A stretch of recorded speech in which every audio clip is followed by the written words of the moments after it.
Right now, you're looking at a screen, probably in bed, maybe scrolling through your phone before sleep. You exist in a documented moment. If someone wanted to know what life was like in the 2020s, they could find out pretty easily. Photos, videos, text messages, social media posts. We're probably the most recorded generation in human history. Every mundane detail preserved forever in digital amber.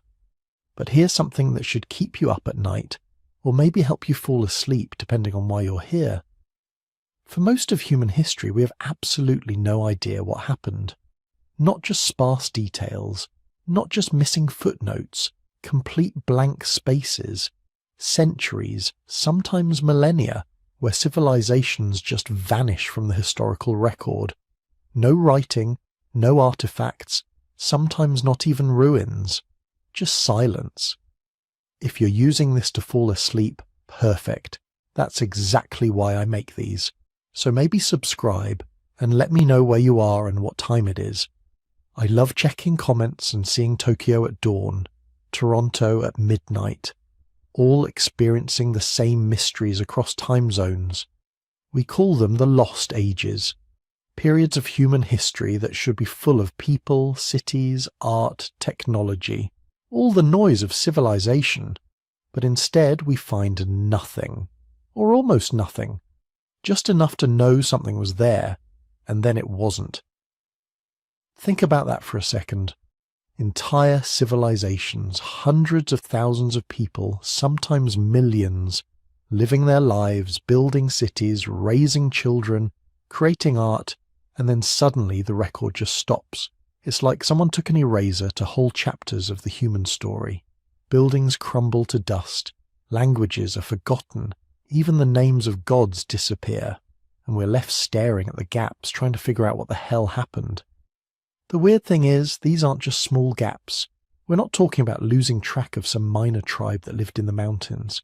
We're talking about advanced civilizations with writing systems, trade networks, massive architectural achievements, populations in the millions, just gone. And not gone like they were conquered and absorbed. Gone like they chose to stop being civilized, or something forced them to stop. Tonight, we're going to explore these shadows between the pages of history, the periods that don't make sense, the times when everything we think we know about human progress just breaks down.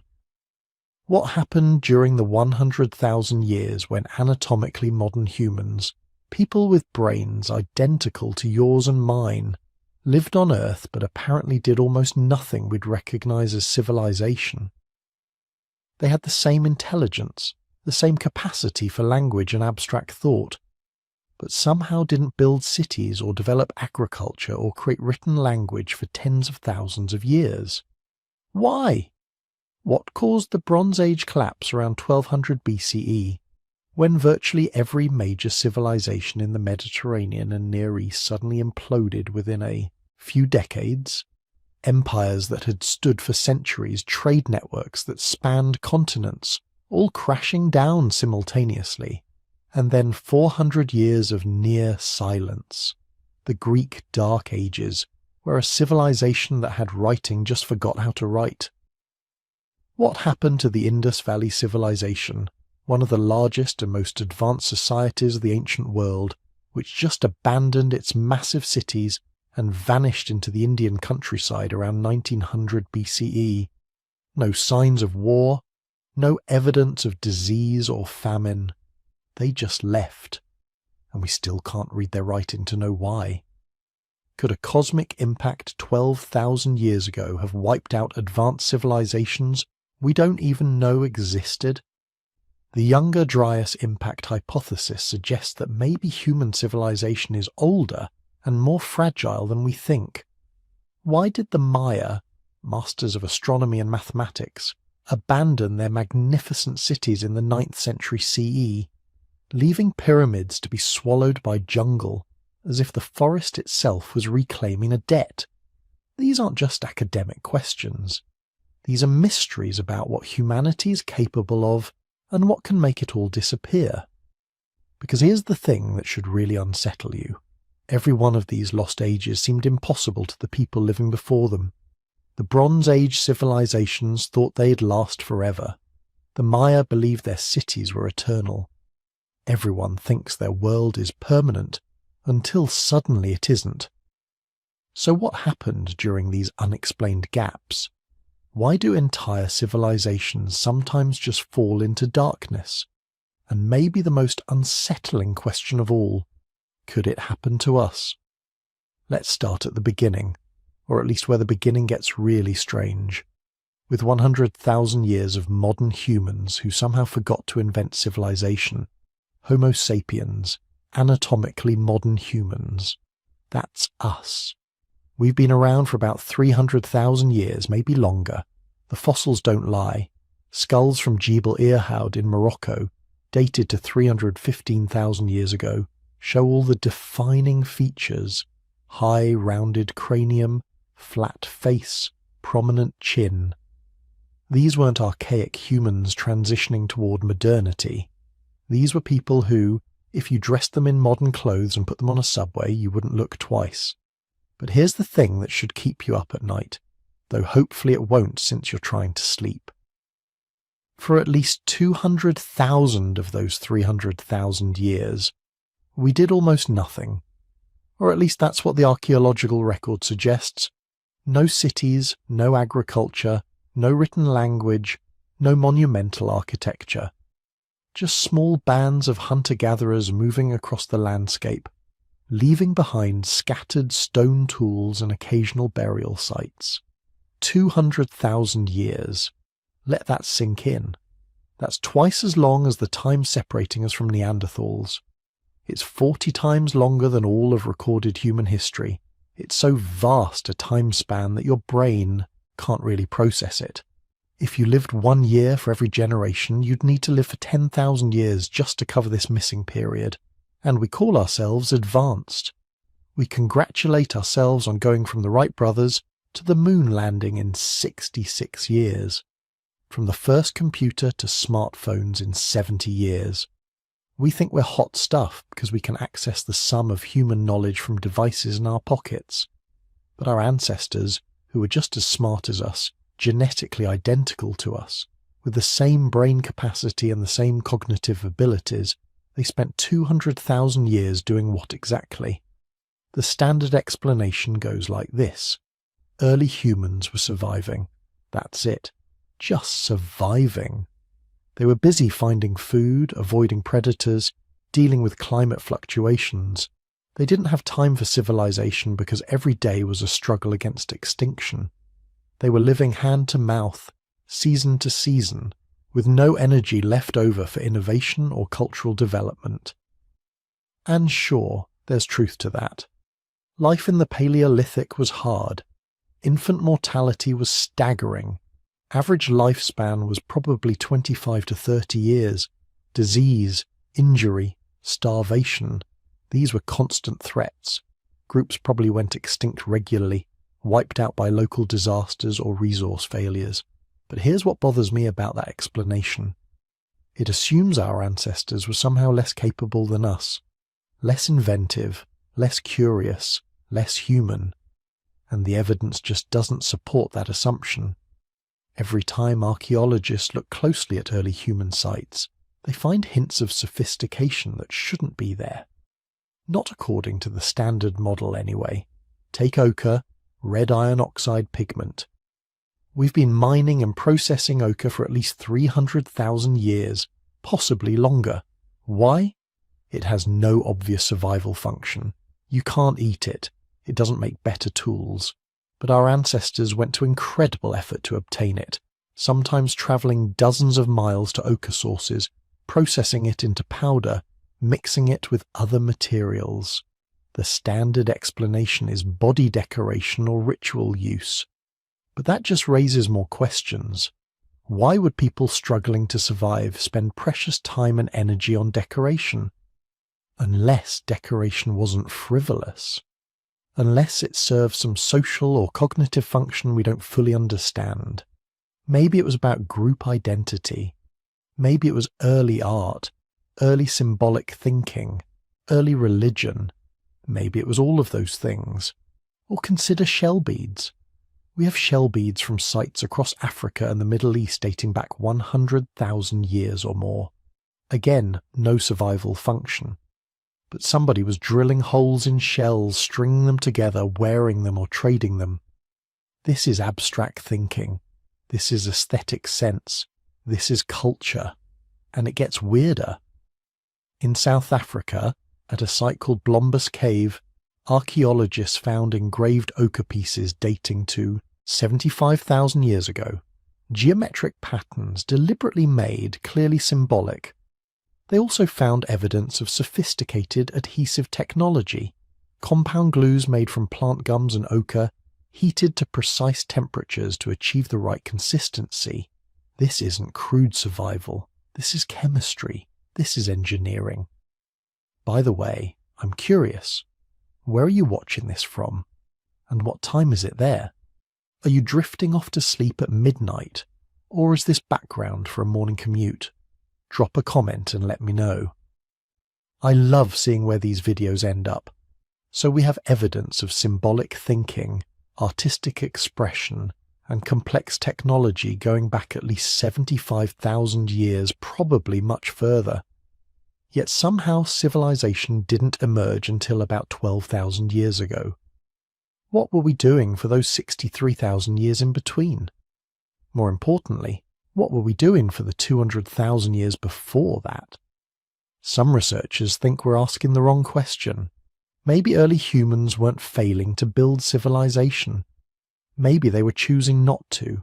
Maybe they had social systems that were highly sophisticated but didn't require permanent settlements or monumental architecture. Knowledge systems passed down orally through generations, complex enough to encompass astronomy, medicine, ecology, but leaving no archaeological trace. Think about Aboriginal Australian cultures. When Europeans arrived, they dismissed these societies as primitive because they didn't have agriculture or cities. But Aboriginal Australians had been living in Australia for 65,000 years. They had accumulated vast bodies of knowledge about their environment. They had intricate kinship systems that maintained social order across enormous territories. They had song lines, sacred paths crossing the continent, encoding information about water sources, seasonal changes, and cultural history in oral traditions so robust they lasted tens of thousands of years. What if early humans everywhere had similar systems? Not written down, not built in stone, but sophisticated nonetheless. Oral histories that preserved information across hundreds of generations. Seasonal migration patterns optimized over millennia.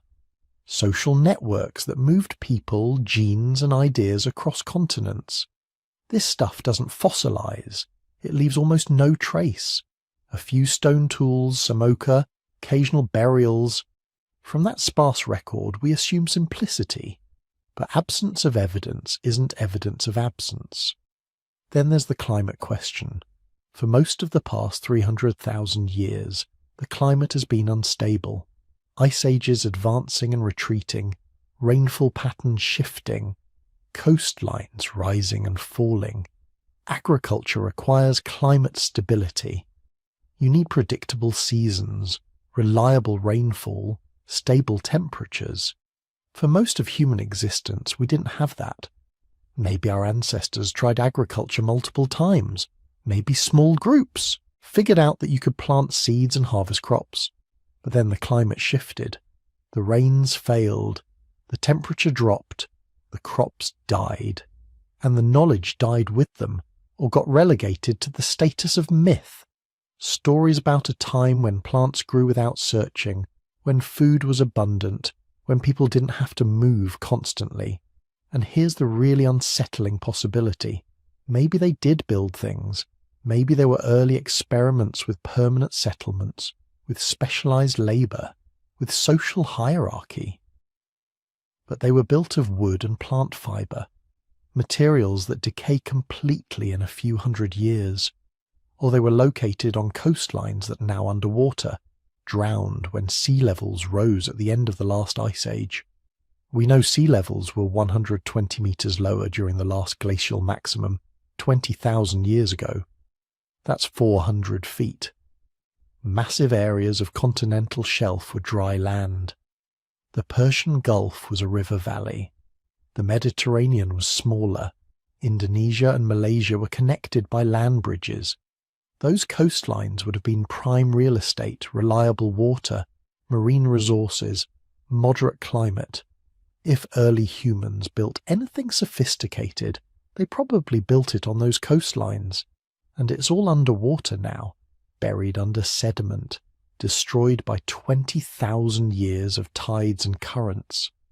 We'll never know what was there. We can only speculate.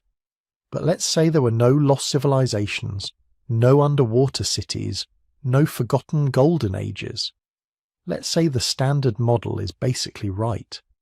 Early humans were small bands of hunter-gatherers, moving seasonally, living relatively simple lives. Even then we have to explain the gap. Why did it take 200,000 years for someone to figure out agriculture? The answer might be population. You need a certain population density before civilization becomes possible, before specialization makes sense. If there are only a few thousand humans scattered across Africa, everyone has to be a generalist. Everyone has to know how to find food, make tools, build shelter. There's no room for specialists for people who just make pottery or just manage irrigation systems. But once population reaches a threshold, once groups get large enough and stable enough, specialization becomes advantageous. Someone focuses on tool making and gets really good at it. Someone else focuses on tracking animals. Someone else manages food storage. Everyone benefits. Productivity increases. Technology advances faster. Knowledge accumulates more efficiently.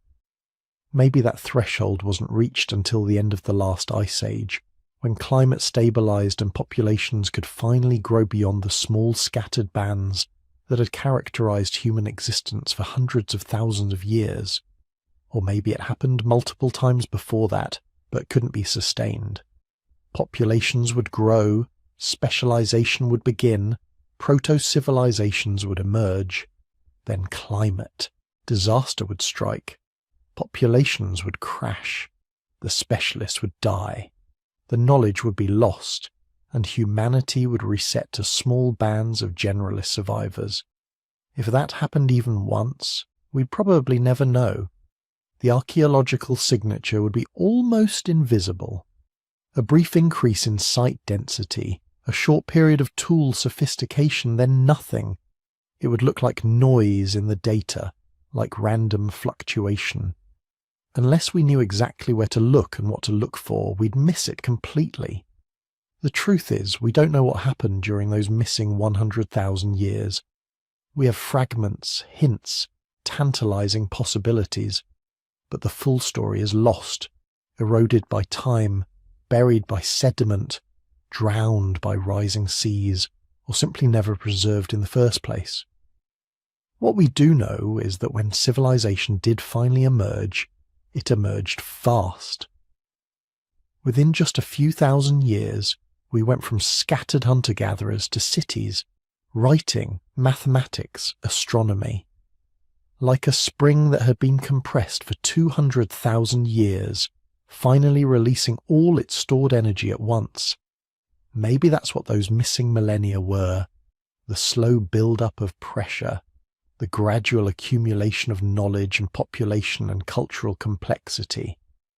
And when conditions finally aligned, when climate stabilized and population reached critical mass, everything humanity had learned during those long-forgotten ages erupted into the historical record. But we'll never know for sure, and that's the point. The shadows of history aren't just in recent centuries, they extend back to our very beginning. We are mysteries even to ourselves. Picture the world in 1200 BCE, not the primitive past you might imagine, but a sophisticated international system that would look surprisingly familiar to us today. A network of civilizations spanning from Greece to Mesopotamia, from Egypt to Anatolia, all connected by trade routes, diplomatic correspondence, and cultural exchange. This was the late Bronze Age, and it was magnificent. The Egyptians were at the height of their New Kingdom power, building massive temples and trading with partners across the Mediterranean. The Hittites controlled Anatolia with an empire that rivaled Egypt in wealth and military might. The Mycenaeans dominated Greece with their palatial centres and warrior culture. The Assyrians were rising in Mesopotamia. The Cypriots were manufacturing copper on an industrial scale. The Canaanites were running merchant operations that connected Africa, Europe, and Asia. These weren't isolated kingdoms. They were part of an integrated system. Egyptian pharaohs exchanged letters with Hittite kings, addressing each other as brothers.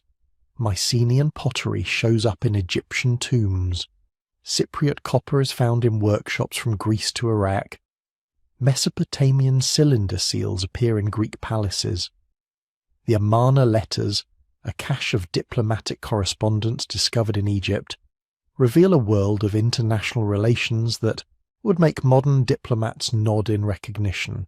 Treaties, trade agreements, marriage alliances between royal families, complaints about unpaid debts, requests for medical specialists. One letter has a Babylonian king asking an Egyptian pharaoh to send gold, lots of gold, because in my brother's land gold is as common as dust. The pharaoh's response, if there was one, hasn't survived, but the exchange shows these civilizations were in constant communication. The cities were incredible. Mycenae had walls so massive that later Greeks thought they must have been built by giants. Hattusa, the Hittite capital, covered 400 acres and housed tens of thousands of people. Ugarit on the Syrian coast was a cosmopolitan port where you could hear half a dozen languages in the marketplace. These weren't primitive villages. They had sophisticated architecture, complex administrative systems, specialized craftsmen, professional armies, literate bureaucracies keeping detailed records on clay tablets and papyrus scrolls. They had running water systems, fortifications that took decades to build, temples decorated with precious metals and imported luxuries. The technology was advanced. Bronze workers had perfected the art of alloying copper and tin to create weapons and tools stronger than anything available before. Shipwrights built vessels capable of carrying tons of cargo across open seas. Scribes had developed multiple writing systems for different languages. Architects understood principles of load-bearing and structural engineering. Doctors performed surgeries. Astronomers tracked celestial movements. This was a civilized world, a connected world, a world that seemed permanent and unshakable. And then, in less than a century, it all collapsed. Not declined, not gradually faded, collapsed, catastrophically and almost simultaneously across the entire eastern Mediterranean and Near East. Around 1200 BCE, the system began to fracture. The signs appeared suddenly and spread fast. Cities started burning, not one or two, but dozens, scattered across thousands of miles.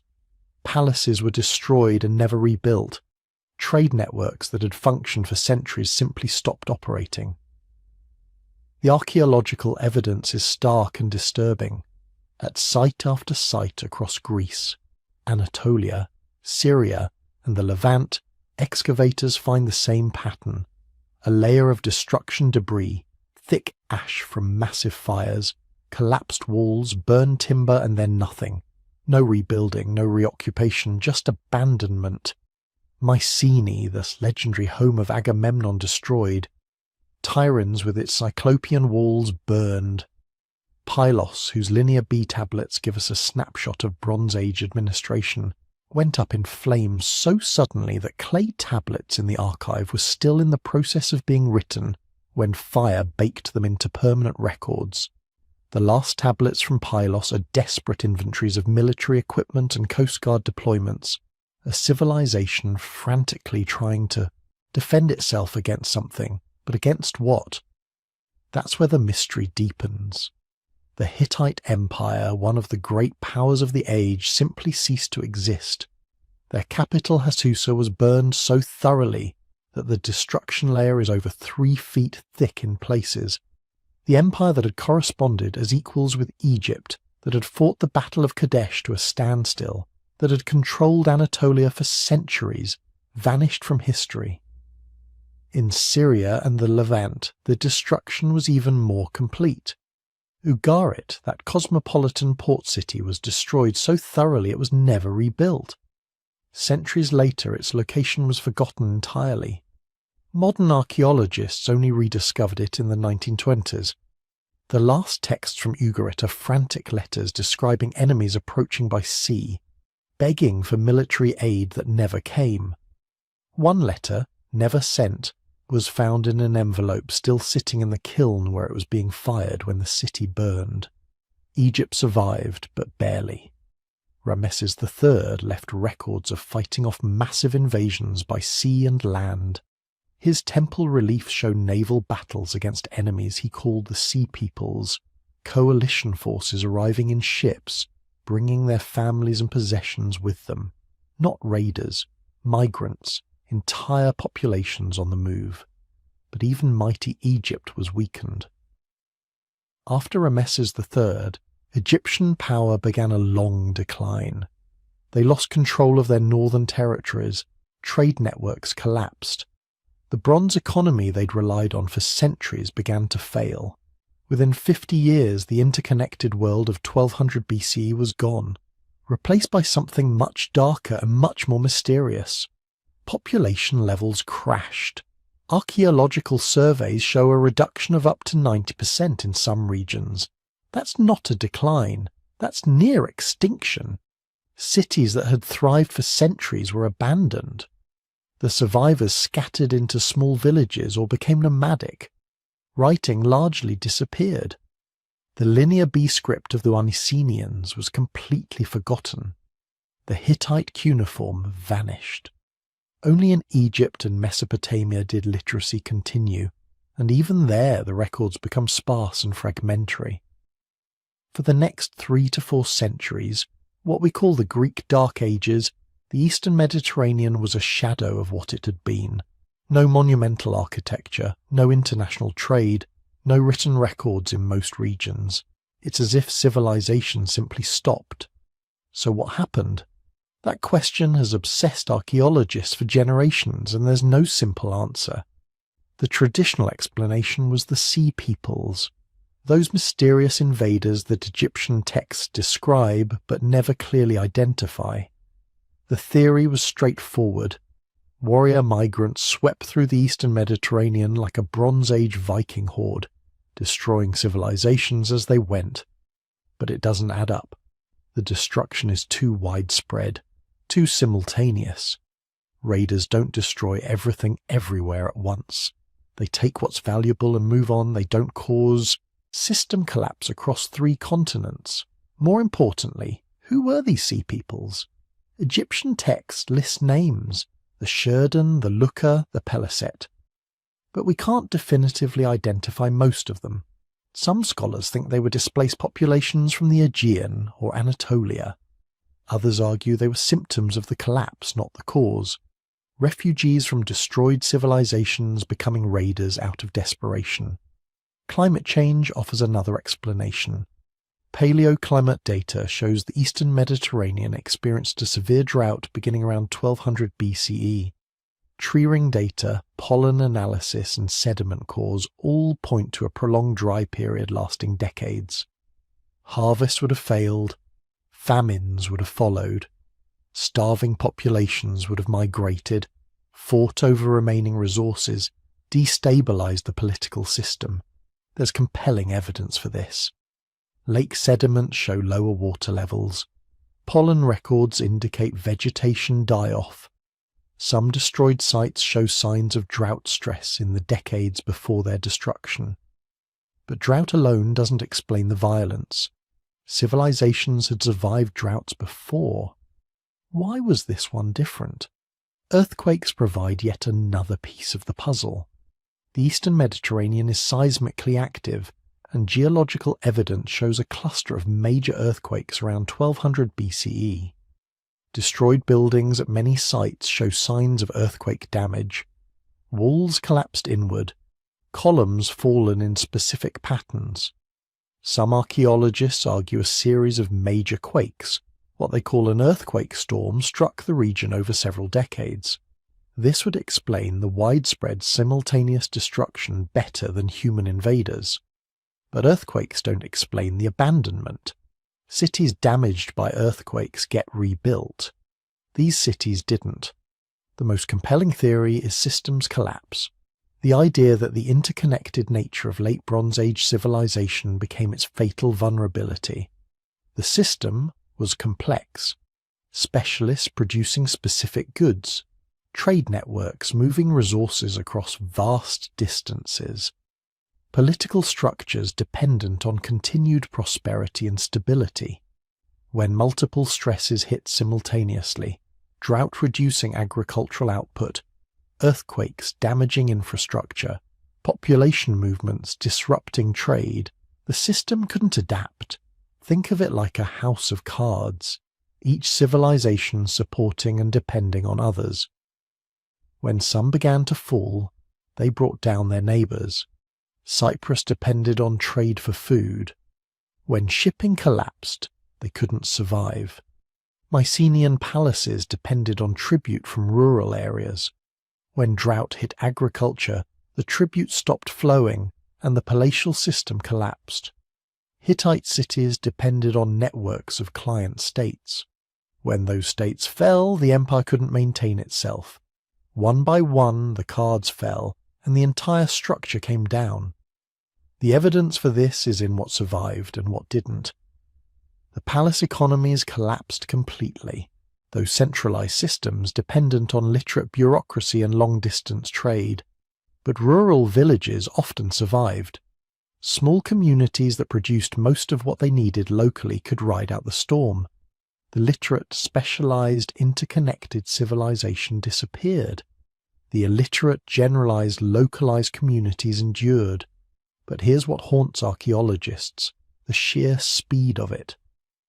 Bronze Age civilization had existed for over 1,000 years. It had survived crises before: wars, famines, dynastic struggles. But in less than a century it was simply gone. The palaces burned and empty, the trade networks abandoned, the writing systems forgotten. An entire world order erased so thoroughly that later Greeks looking at Mycenaean ruins thought giants must have built them. We're left with fragments, a few Egyptian inscriptions, the desperate last letters from doomed cities, layers of ash and destruction debris. The question isn't just what happened, but how could such a complete collapse occur? How does the accumulated knowledge of centuries simply vanish? How do writing systems get forgotten? How does a network of civilizations that had lasted longer than the United States has existed just disappear? The answer might be more disturbing than any single catastrophe. Because what the Bronze Age collapse shows us is that civilization is fragile, that complexity creates vulnerability, that systems we think are permanent can vanish in a generation. The Bronze Age world thought it was permanent too. They built massive walls and elaborate palaces. They kept detailed records and made long-term plans. And then it was gone. What came after was smaller, poorer, less connected. But somehow the survivors persisted. In the ashes of the Bronze Age, the seeds of something new were beginning to grow. Around 1200 BCE, something catastrophic happened in Greece. Within a single generation, maybe less, one of the most sophisticated civilizations in the ancient Mediterranean simply ceased to exist. Massive stone palaces burned. Trade networks that had connected the Aegean to Egypt and Mesopotamia collapsed.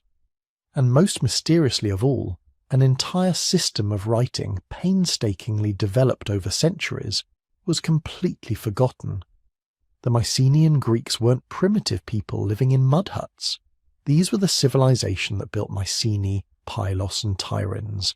Massive fortifications with walls so enormous that later Greeks believed they had been constructed by giants. They had a complex bureaucratic system that tracked everything, olive oil production, chariot wheels, quantities of wool, religious offerings.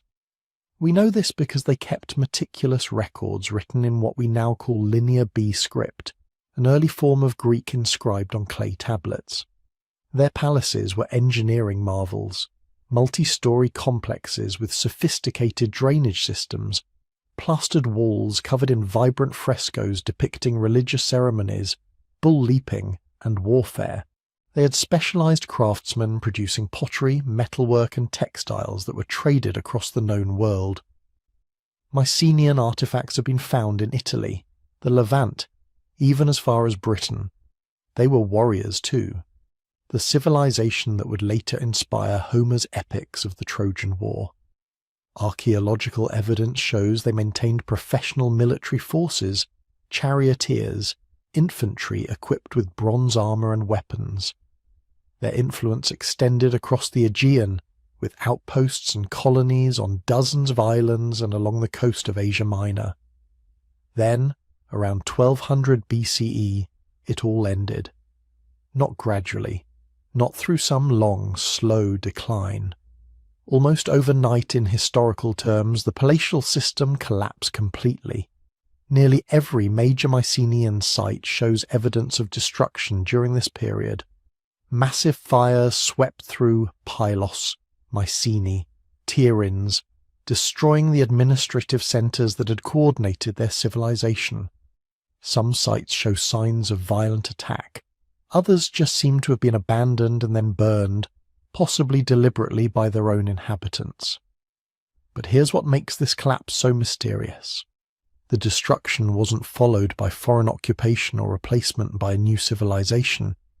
Greece didn't get conquered by some more powerful empire. Instead, the land emptied out. Population estimates suggest Greece lost between 75 and 90% of its inhabitants within a century of the palace destructions. Entire regions that had supported dense agricultural populations became virtually deserted. The survivors didn't rebuild the palaces. They didn't try to restart the administrative systems or revive the trade networks. Instead, they scattered into small villages, sometimes just clusters of a few families living in simple stone or mud brick dwellings. The sophisticated material culture of the Mycenaean period disappeared. Pottery became simple, utilitarian, decorated with basic geometric patterns, instead of the elaborate scenes favoured by Mycenaean craftsmen. Most dramatically, writing vanished completely. Those clay tablets inscribed with Linear B script, they stopped being produced. Within a generation or two, nobody in Greece could read or write. This wasn't just a matter of losing some administrative convenience. This was the complete erasure of a technology that had been essential to Mycenaean civilization. For nearly 400 years, from roughly 1200 to 800 BCE, Greece had no writing system at all, none. The most advanced form of information storage humanity had invented up to that point was simply forgotten. Think about what that means. Imagine every computer, every phone, every written document on Earth suddenly becoming useless. And not just useless, but incomprehensible. Within 2 generations, nobody would remember how to use them, what they were for, or why they had seemed so important. That's what happened to the Greeks. They lived among the ruins of palaces where their ancestors had kept detailed written records, and they had no idea what those scratches on clay tablets meant. They probably didn't even recognize them as writing. This creates a problem for historians trying to understand this period. For the Mycenaean era, we have written records, Linear B tablets that tell us about their economy, their social structure, their religious practices. For the classical Greek period starting around 800 BCE, we have not just records but extensive literature, philosophy, historical accounts. But for those 400 years in between, we have almost nothing. No written sources at all, just archaeology, and even the archaeological record from this period is sparse and difficult to interpret. What we do know paints a picture of scattered, isolated communities living at a much lower level of material complexity than their ancestors. The average Dark Age settlement had maybe 50 to 100 inhabitants. Simple farmers growing wheat and barley, herding sheep and goats, living in single-room houses with no decoration or specialized architecture. They still worked bronze, but the quality declined. They lost many of the specialized metalworking techniques the Mycenaeans had developed. Iron begins appearing during this period, but not as some revolutionary new technology. Early Dark Age iron tools were often worse than the bronze implements they replaced. People used iron because tin, necessary for making bronze, was no longer available through trade networks that had ceased to exist.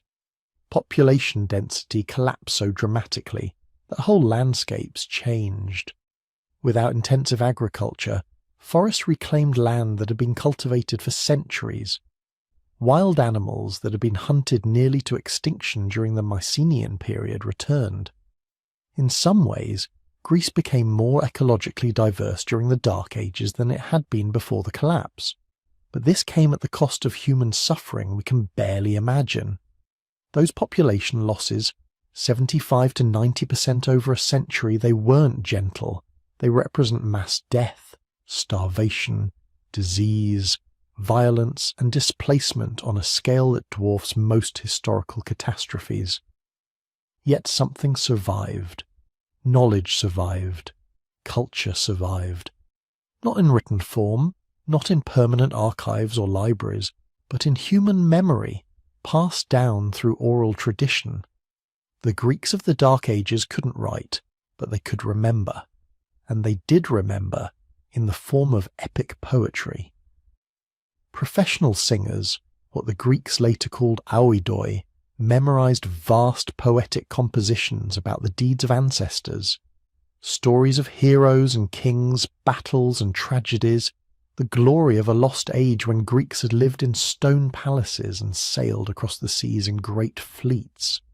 These weren't just entertainment, though they certainly served that purpose. They were living archives. Oral epics preserved genealogies connecting Dark Age communities to Mycenaean ancestors, giving them legitimate claims to territory and status. They preserved technical knowledge about things Dark Age Greeks no longer possessed but could still describe in detail. Mycenaean armour, palace architecture, diplomatic protocols between kingdoms. The poems maintained cultural continuity across the void of lost literacy, creating a thread connecting the diminished present to a more glorious past. By 800 BCE, after nearly 400 years, Greek civilization began emerging from the darkness. Population started increasing again. New settlements appeared, growing larger and more complex than Dark Age villages. Trade networks reformed, connecting Greece to the wider Mediterranean world. And most importantly, the Greeks relearned writing. Not Linear B, that was gone forever, forgotten so completely that it wouldn't be deciphered again until 1952. Instead, they adapted the Phoenician alphabet, creating the Greek writing system that would become the foundation for most European scripts. When literacy returned, one of the first things the Greeks did was write down those oral epics that had been preserved through 4 centuries of darkness.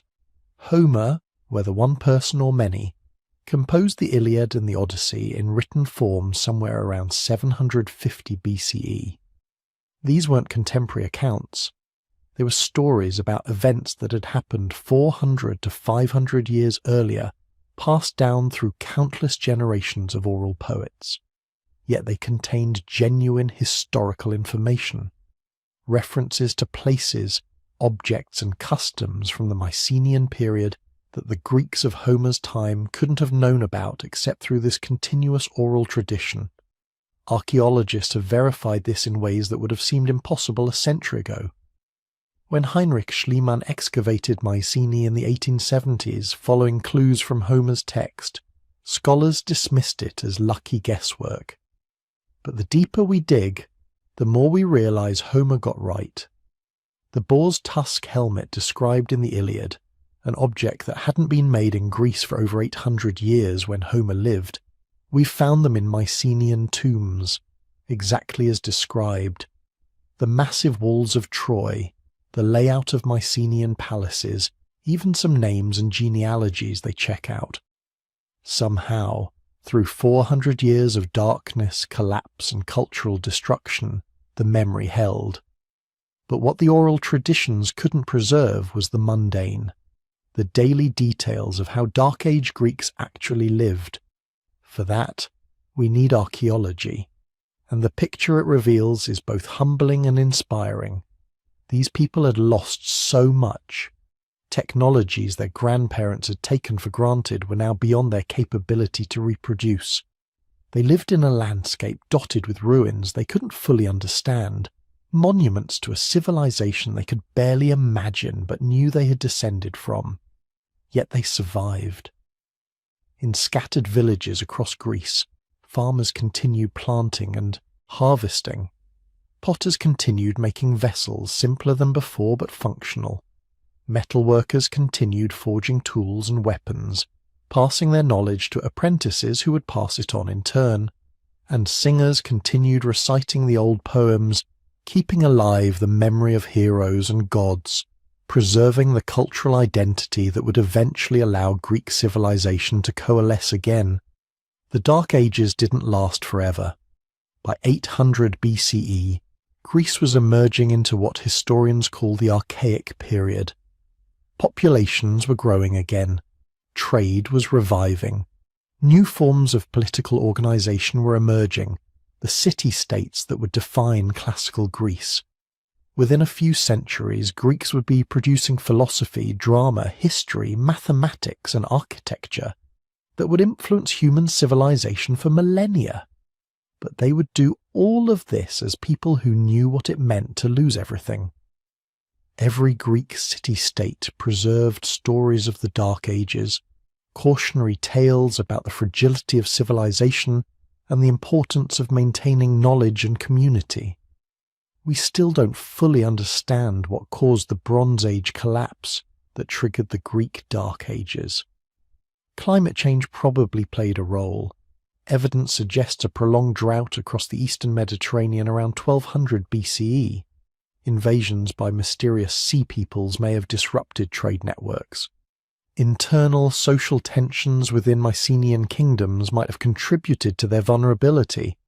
Most likely it was all of these factors combining into a perfect storm of catastrophe that the palace-centered Mycenaean system simply couldn't survive. But what followed, those 400 years of darkness, they demonstrate something profound about human resilience. Civilization can collapse, technologies can be lost, population can crash. Yet as long as some people survive, as long as they maintain their stories and their knowledge, recovery is possible. The thread might become thin, almost invisible, but it doesn't have to break completely. Those Dark Age villagers, living in the shadows of ruins they couldn't rebuild, singing songs about heroes they could barely imagine, they kept the thread intact. And when conditions improved, when the rains returned and trade routes reopened, that thread became the foundation for a new flowering of Greek culture that would change the world. The Greek Dark Ages weren't the end of Greek civilization. They were a chrysalis, a period of transformation when the old Mycenaean system died and something new, something more resilient, was born from its remains. Picture a civilization that by all accounts should never have been forgotten. Around 2600 BCE, while Egypt was building pyramids and Mesopotamia was writing epic poetry, a third great civilization was flourishing across the Indus River Valley. But you probably learned almost nothing about it in school, not because it wasn't important, but because it left behind the most confounding mystery in archaeological history. A civilization that had everything: advanced urban planning, sophisticated engineering, standardized weights and measures, continental trade networks, and then Over the course of a few centuries, they just walked away from it all. This is the story of the Harappan civilization. And it's not like other collapse narratives. This isn't about invasion or catastrophe or sudden destruction. This is about something far stranger. A society that might have deliberately chosen to abandon everything it had built. Let's start with what they achieved, because it's staggering. At its peak, around 2000 BCE, the Indus Valley civilization sprawled across an area larger than ancient Egypt and Mesopotamia combined. Over 1,500 settlements spread across what's now Pakistan, northwestern India, and parts of Afghanistan. 5 million people, maybe more. Cities with populations in the tens of thousands. And here's what makes it really remarkable. They didn't just stumble into civilization. They engineered it with a precision that wouldn't be matched for millennia. Take Mohenjo-Daro, one of their largest cities. The entire settlement was built on a grid system with streets running perfectly north-south and east-west. Not approximately, perfectly. Using measurements that were standardized across the entire civilization. Every brick in every building was made to the exact same proportions, 4:1 ratio, whether you were in Mohenjo-Daro or in a city 500 miles away. They had covered sewage systems running under every street. Individual houses had private bathrooms with drainage that connected to municipal sewers. Some homes had multi-story construction with sophisticated ventilation systems. This wasn't primitive urbanism. This was city planning that rivaled anything Europe would achieve until the 19th century. They built massive granaries for food storage, probably managed through some kind of centralized distribution system. They had public baths, including the famous Great Bath at Mohenjo-Daro, a waterproof pool 12 meters long and 7 meters wide, made with precisely fitted bricks and waterproofed with natural tar. The engineering required to keep that pool from leaking was extraordinarily sophisticated. Their trade network stretched from the Persian Gulf to Central Asia. Harappan seals, small carved stones used to mark goods and documents, have been found in Mesopotamian cities, evidence of regular commercial contact across thousands of miles. They were exporting cotton textiles, possibly the first civilization to weave cotton on an industrial scale.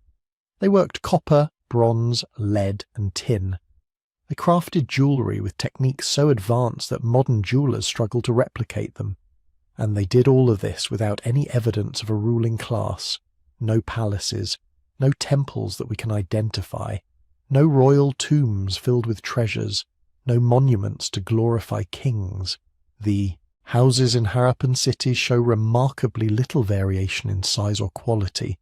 Some are bigger than others, sure, but there's nothing like the massive inequality you see in Egypt or Mesopotamia. Everyone seems to have had access to the same standardized goods, the same sewage systems, the same quality of life. It's like they built an egalitarian technocracy 4,000 years before anyone else even conceived of the idea. But here's where it gets frustrating. They left behind thousands of inscriptions on those seals and pottery and tablets. Short texts, usually just a few symbols, sometimes accompanied by images of animals or geometric patterns.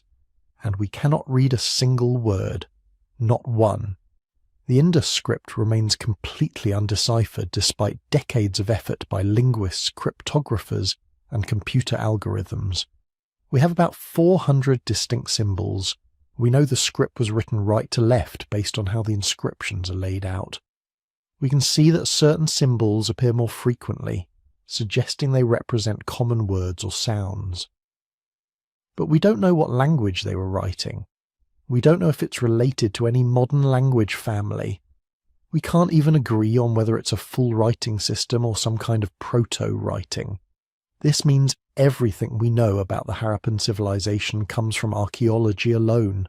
Their buildings, their artifacts, their city layouts. We can see what they did, but we can't hear their voices. We don't know their stories. their beliefs, their explanations for why they organized society the way they did. It's like watching a silent film where half the scenes are missing. And then, around 1900 BCE, something started changing. Not suddenly, not catastrophically. But gradually, almost methodically, the great cities of the Indus Valley began to empty out. The decline took centuries, which makes it even harder to understand. This wasn't a crisis. This was a choice that played out over generations. The first signs were subtle.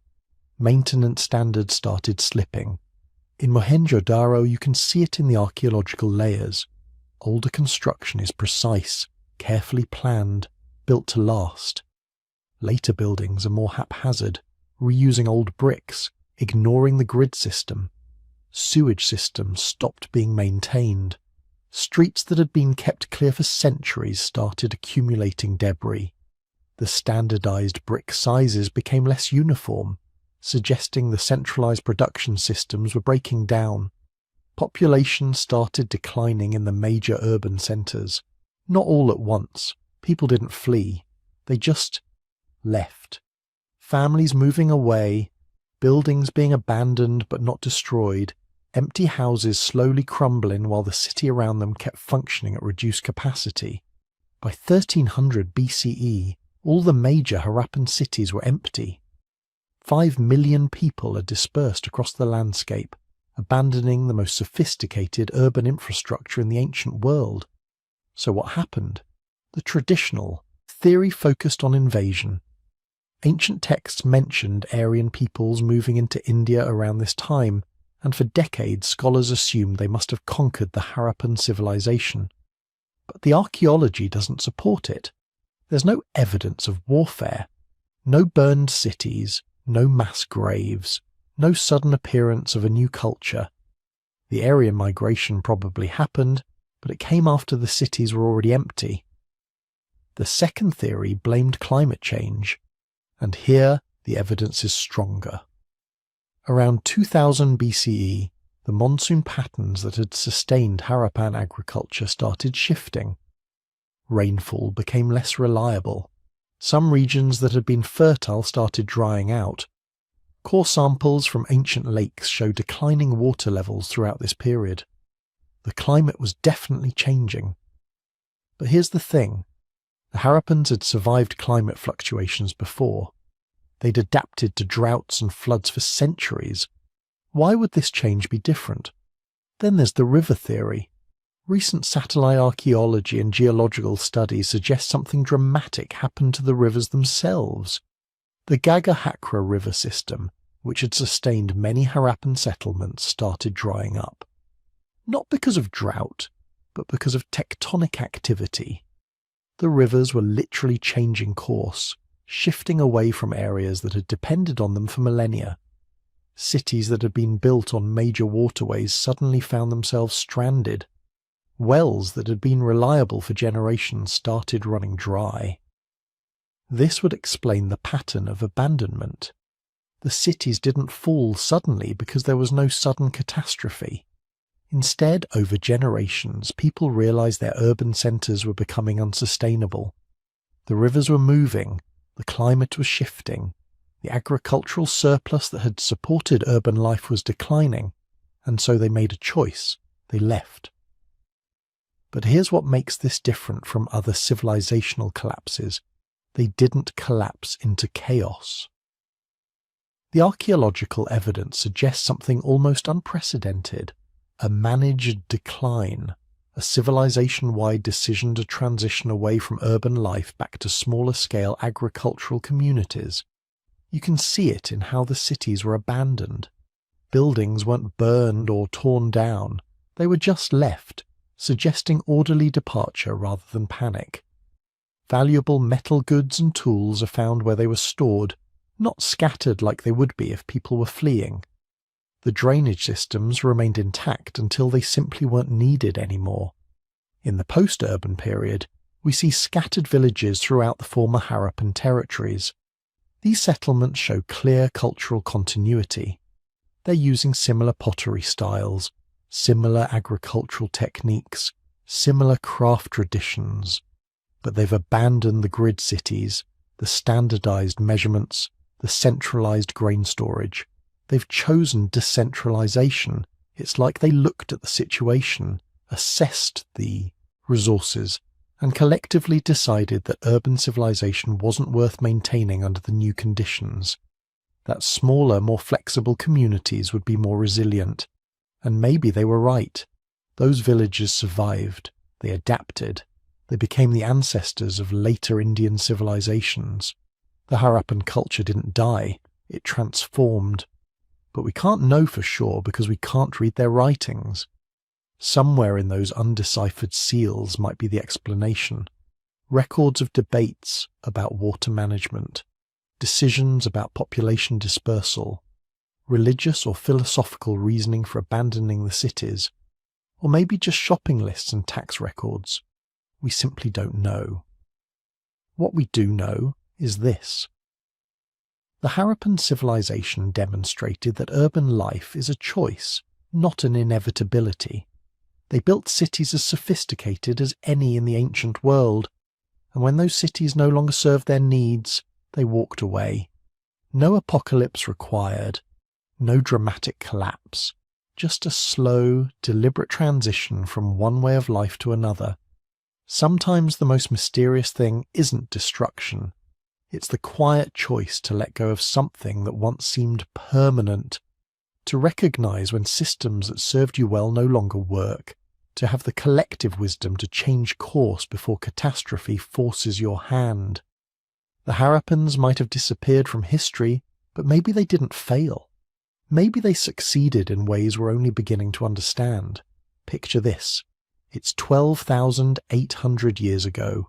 Your ancestors have finally made it.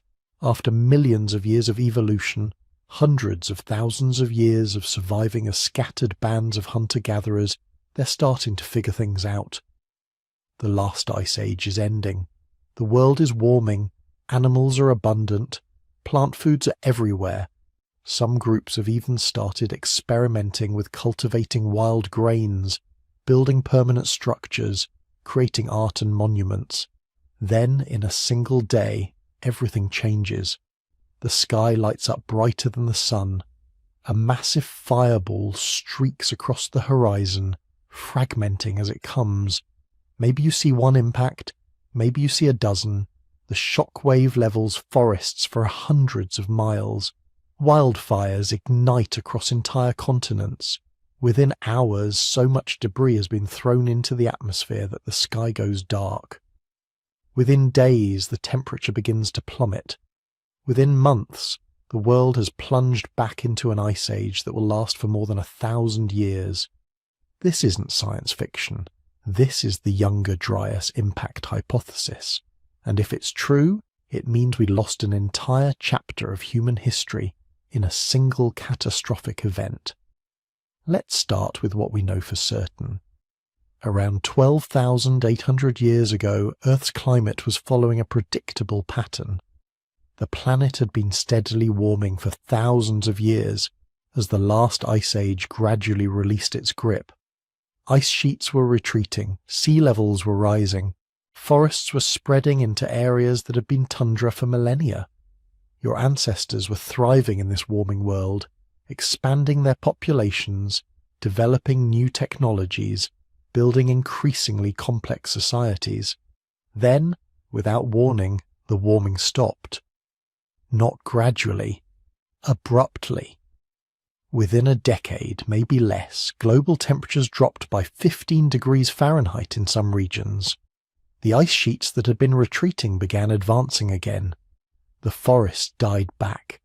The megafauna that had survived the previous 100,000 years of ice age, mastodons, giant sloths, saber-toothed cats, they suddenly went extinct.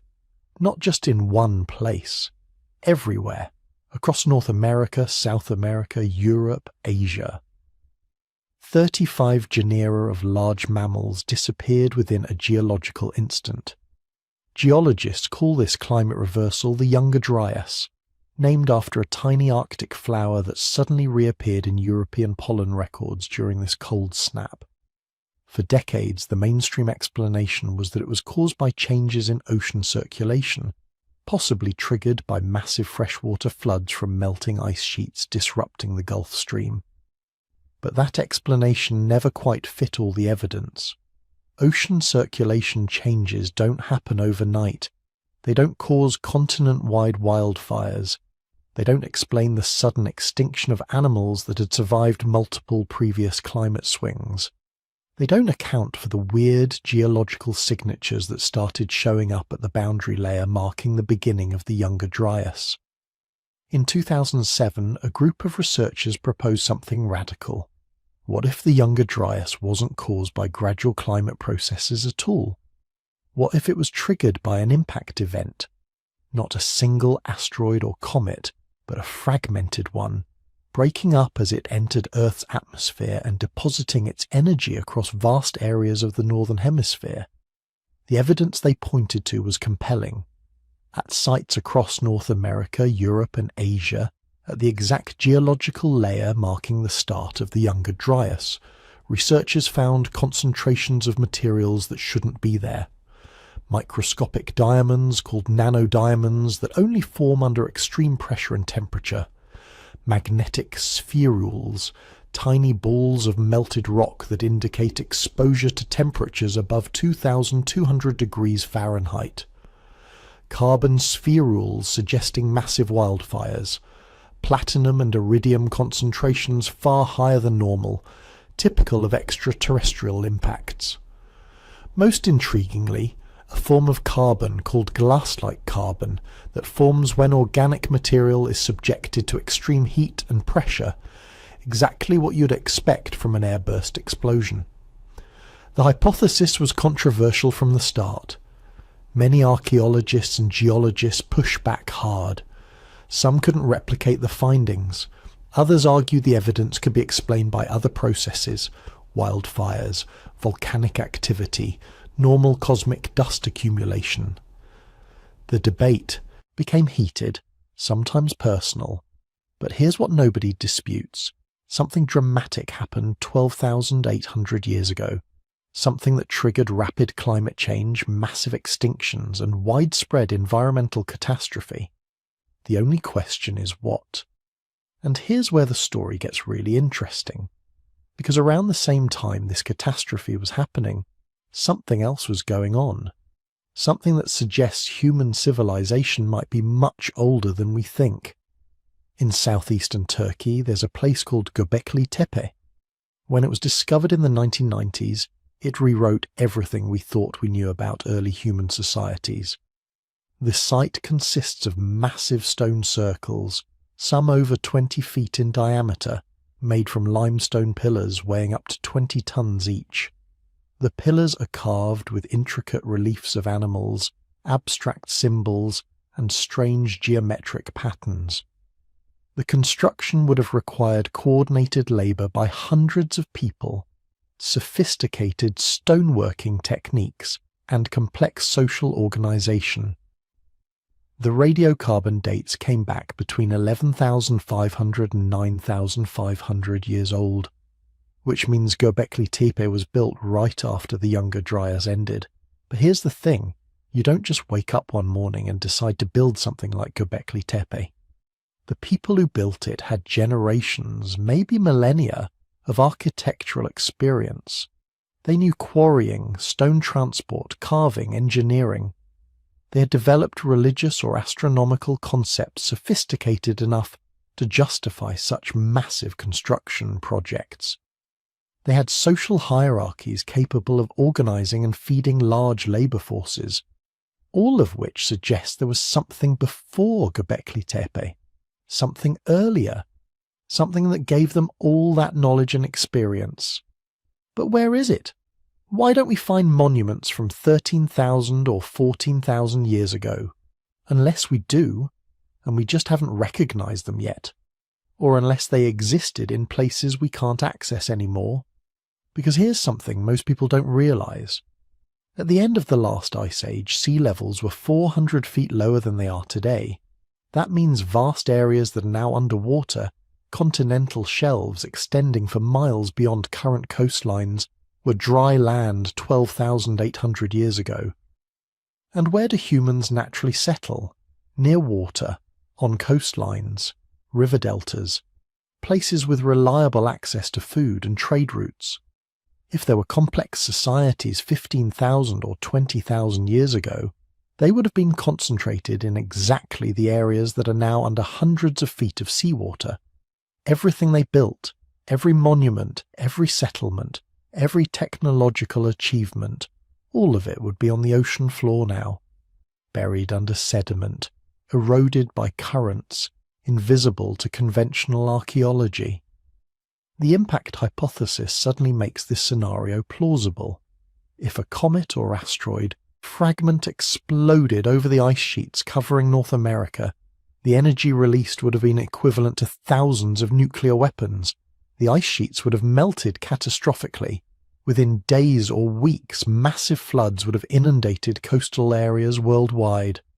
Any societies living near the coasts would have been wiped out, their monuments destroyed, their knowledge lost, their very existence erased from the archaeological record. The survivors would have been inland groups, probably less technologically advanced, probably smaller in population. They would have preserved some knowledge, some techniques, some memories, but much would have been lost. It would take generations, maybe millennia, for human societies to recover and rebuild.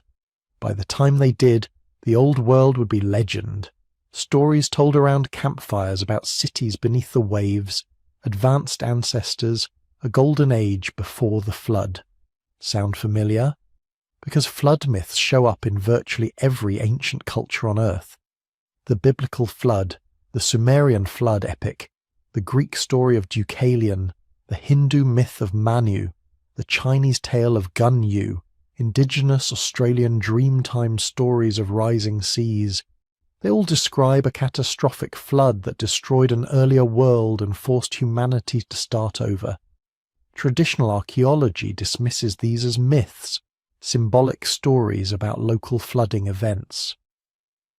But what if they're memories, distorted by thousands of years of oral transmission, but fundamentally based on real events? The geological evidence supports massive flooding at the end of the Younger Dryas. When the climate suddenly warmed again 11,600 years ago, probably as abruptly as it had cooled, the accumulated ice from 1,200 years of renewed glaciation melted rapidly. Sea levels rose by over 300 feet in just a few thousand years. That might sound gradual, but in human terms it meant coastlines retreating by miles within a single generation. Any settlements near the old coastlines would have been abandoned, then submerged, their locations forgotten within a few centuries as populations adapted to the new geography. Now, mainstream archaeology remains deeply skeptical of all this, and for good reasons. Extraordinary claims require extraordinary evidence. The impact hypothesis, while intriguing, still faces serious challenges. Not all researchers can find the signature materials at the Younger Dryas boundary. The proposed impact mechanism, a fragmented comet causing airbursts rather than craters, is hard to prove definitively because it wouldn't leave the kind of obvious evidence that a single large impact would, and the idea of advanced pre-Younger Dryas civilizations remains highly speculative. We have tantalizing hints like Göbekli Tepe, but no smoking gun. No underwater cities, no clearly pre-Younger Dryas monuments, no artifacts that definitively prove complex civilization existed before the catastrophe. But the absence of evidence isn't evidence of absence, especially when we've only explored a tiny fraction of the submerged continental shelves. Most underwater archaeology focuses on known historical shipwrecks and harbours. Very little systematic survey work has been done on the now submerged landscapes where pre-flood societies would have lived. We're looking for needles in a haystack while only searching a corner of the barn. What we do know is this: the Younger Dryas was real. It was catastrophic. It coincided with mass extinctions and major disruptions in human societies worldwide. the warming period just before it saw rapid human population growth and increasing social complexity. The period just after it saw the sudden appearance of monumental architecture, agriculture, and the first cities. There's a missing chapter in that story, a gap where something happened that we don't fully understand yet. Maybe it was just climate change. Maybe it was an impact. Maybe it was both. Maybe human societies 13,000 years ago were more advanced than we give them credit for, and the Younger Dryas set them back by millennia. Or maybe we're asking the wrong questions entirely. Maybe the real mystery isn't what was lost, but what was preserved. Because somehow, despite catastrophic climate change, despite possible impacts, despite mass extinctions and flooding, and over 1,000 years of renewed Ice Age conditions, humans not only survived but came back stronger. Within 2,000 years of the Younger Dryas ending, we had built Göbekli Tepe. Within 6,000 years, we had developed agriculture, metallurgy, writing, and complex states. We went from scattered hunter-gatherer bands to urban civilizations faster than any other species in Earth's history. That kind of rapid development doesn't happen by accident. It happens when you already have the knowledge, the social structures, the cultural memory of how to build complex societies. You just need the conditions to become favourable again, which raises an uncomfortable question. What else might we have forgotten? What other catastrophes might have erased chapters of our history? And most importantly, could it happen again? Picture this. It's 750 CE, and you're standing in the central plaza of Tikal, one of the greatest cities ever built in the Americas. Around you rise limestone pyramids that tower 20 stories into the tropical sky. Temples covered in brilliant red paint and intricate carvings dedicated to gods and kings. The plaza is packed with thousands of people. Nobles in jaguar pelts and quetzal feathers, merchants trading cacao and jade, farmers bringing tribute from the surrounding countryside, priests conducting rituals that have been performed for centuries. The city stretches for miles in every direction. Stone causeways connect massive temple complexes. Reservoirs capture precious rainwater. Bull courts host sacred games where the fate of kingdoms might be decided. Palaces house royal families whose bloodlines trace back hundreds of years. The walls are covered with hieroglyphic texts recording everything from astronomical observations to military victories to the genealogies of divine rulers. This isn't some primitive village. This is a sophisticated civilization. The Maya had developed advanced mathematics, including the concept of 0 centuries before it appeared in Europe. They had created one of the most accurate calendar systems in human history. They could predict solar eclipses decades in advance. They had writing, art, architecture that rivals anything being built in Europe at the same time. Some Maya cities had populations exceeding 100,000 people. Population densities higher than most European cities of the era. Now fast forward 150 years, it's 900 CE, you're standing in the same plaza. But everything has changed. The temples are silent. The palaces are empty. Vegetation is already beginning to reclaim the stone causeways. The reservoirs are clogged with debris. The ball courts haven't seen players in decades. The whole city, this magnificent metropolis that had thrived for over 1,000 years, has been abandoned. Not damaged by war, not destroyed by invasion, just empty. And it's not just Tikal. Across the Maya heartland, one great city after another fell silent. Copan, Palenque, Calakmul, Caracol. Cities that had been centres of power for centuries simply stopped. The last dated monument at Tikal was carved in 869 CE. After that, nothing. At Copan, the last inscription is from 822 CE. One by one, like lights going out across a landscape, the great cities of the classical Maya civilization went dark. Within a single century, maybe 90% of the Maya population in the southern lowlands vanished. We're talking about millions of people gone. Not all at once, not in a single catastrophic event, but in a cascading collapse that unfolded over several generations. And here's what makes this so haunting. They had time to leave messages. Unlike many lost civilizations the Maya could write. And some of their final inscriptions suggest they knew something terrible was happening. They just couldn't stop it. The last monuments show increasing preoccupation with warfare. More battle scenes, more captive sacrifices, more desperate appeals to the gods.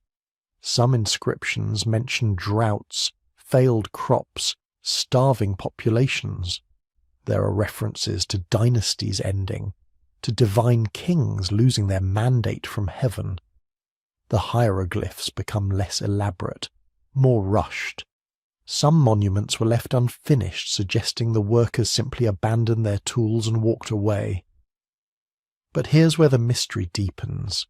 The Maya didn't disappear. The civilization collapsed, but the people survived.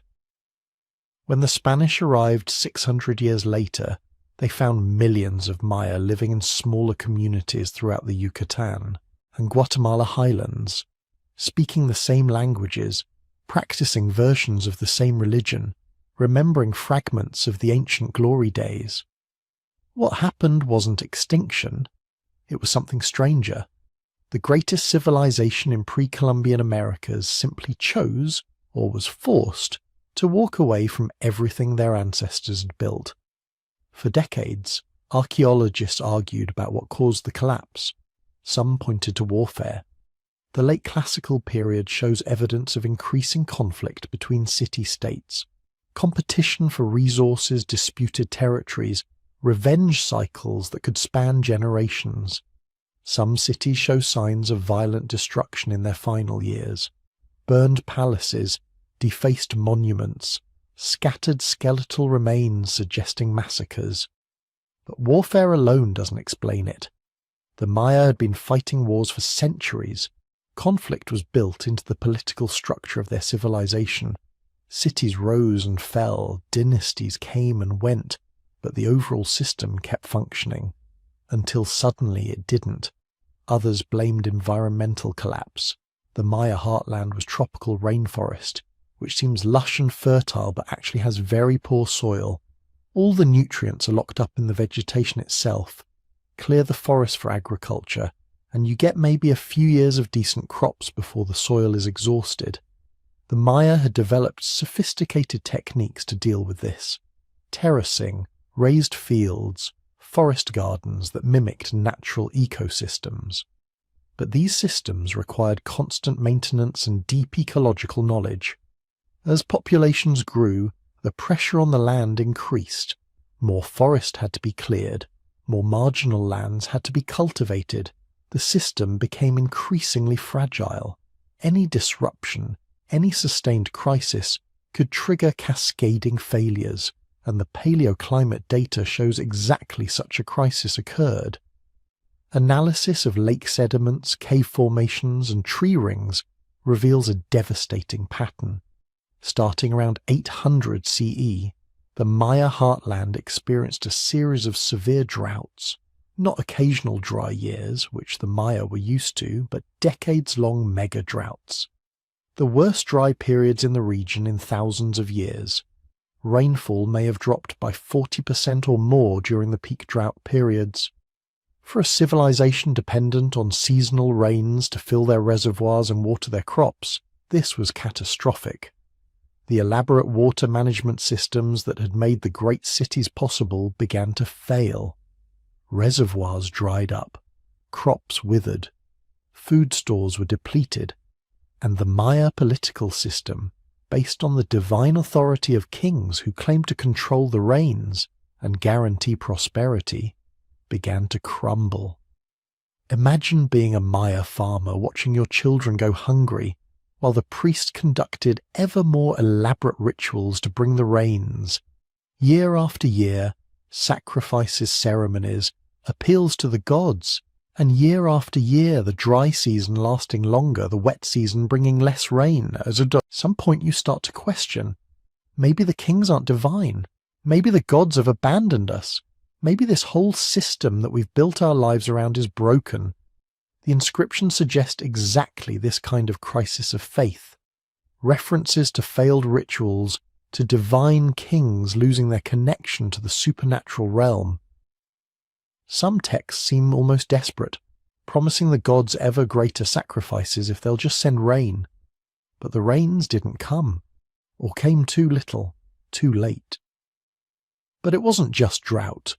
The Maya had created a perfect storm of interconnected vulnerabilities. Deforestation had made the region more prone to soil erosion and local climate change. Intensive agriculture had depleted soil nutrients. The complex trade networks that moved goods between ecological zones became disrupted as individual cities began to fail. The warfare increased as desperate populations competed for dwindling resources. And the political structure, based on elaborate displays of wealth and power, became unsustainable. Maya kings weren't just political leaders. They were supposed to be living gods, intermediaries between the human and divine worlds. Maintaining this illusion required constant construction projects, elaborate ceremonies, displays of luxury goods. As resources became scarce, the gap between the elite and commoners widened. The ruling class demanded more tribute from people who had less and less to give. Eventually, something had to break. And what broke was trust. Trust that the kings could control the cosmos. Trust that the system would provide. Trust that sacrificing to the gods would bring prosperity. Once that trust eroded, the whole elaborate structure of Maya civilization had nothing to hold it up. People simply stopped participating. They stopped bringing tribute, stopped showing up for construction projects, stopped acknowledging the divine authority of rulers who couldn't even make it rain. Some probably tried to hold on. The unfinished monuments suggest last-ditch efforts to restore the old ways. But you can't command rainfall through sheer will. You can't resurrect a failing agricultural system through royal decree. The cities, designed for populations of tens of thousands supported by intensive agriculture across vast territories, became death traps. Better to leave, disperse into smaller communities, return to more sustainable ways of living that didn't depend on massive infrastructure and divine kings. And that's what they did. Over several generations, the great cities were abandoned, not all at once in panicked flight, but gradually, family by family, as people made the rational decision that their chances of survival were better elsewhere. Some went north to the Yucatan, where cenotes, natural sinkholes that provided access to groundwater, made communities less vulnerable to drought. Others retreated into the highlands. Still others dispersed into small farming communities throughout the forest. The Maya themselves survived. Their languages, cultures, and traditions continued. But the classical civilization, with its great cities and divine kings and monumental architecture, that was finished. The jungle reclaimed the temples. Roots broke apart the plazas. Within a few generations, the greatest cities in the Americas were being swallowed by vegetation, becoming mysterious ruins that later Maya would regard with awe and incomprehension. Here's what haunts archaeologists. The Maya collapse wasn't inevitable. These weren't primitive people overwhelmed by forces beyond their understanding. They were sophisticated, intelligent, capable of amazing achievements. They understood astronomy, mathematics, engineering. They had hundreds of years to see the problems developing. Deforestation, soil depletion, population pressure, political dysfunction. It was all visible, documented in their own records. But they couldn't change course. The system they'd built, the beliefs they held, the political structures they depended on, all of it had become so rigid, so invested in specific ways of doing things, that adaptation became impossible. Even as the crisis deepened, they kept building bigger temples, conducting more elaborate rituals, fighting more wars, doing more of what had worked in the past, even though it clearly wasn't working anymore. Sound familiar? We live in a world facing environmental challenges the Maya never imagined. Climate change, resource depletion, biodiversity collapse. We have far more knowledge, far better technology than they ever did. But we also have systems, economic and political structures that resist change even when we can see disaster approaching. The Maya couldn't save their civilization. The question that keeps archaeologists awake at night is simple. Can we? Picture a room the size of a city block. Stone shelves from floor to ceiling. Scrolls stacked so densely that the air itself smells like ink, papyrus, and old dust. Scholars moving quietly through the aisles, candles flickering, voices kept low so as not to disturb the fragile treasures around them. This was the kind of place the ancient world built when it decided knowledge itself was worth worshipping. And again we burned it down. When people talk about lost knowledge, one name always floats up through the smoke: Alexandria. The Library of Alexandria wasn't just a building filled with scrolls, it was an entire system, a machine for capturing information from the whole known world and locking it into one place. Ships that entered the city's harbour were supposedly searched for scrolls. Anything written was taken, copied, and added to the collection. The original might even be kept, with the copy returned. A quiet form of intellectual piracy in the name of preservation. We don't know exactly how big the library was. Ancient writers throw around numbers like 400,000 scrolls, 700,000. It almost doesn't matter. What matters is what it tried to be. A complete memory of the Mediterranean world. Inside those shelves were works we know only by name, entire philosophical schools that have vanished, scientific treatises on astronomy, medicine, mathematics, engineering, plays that were never performed again, histories of conquered people, written from their own perspective, not from that of their conquerors. Imagine walking through those aisles.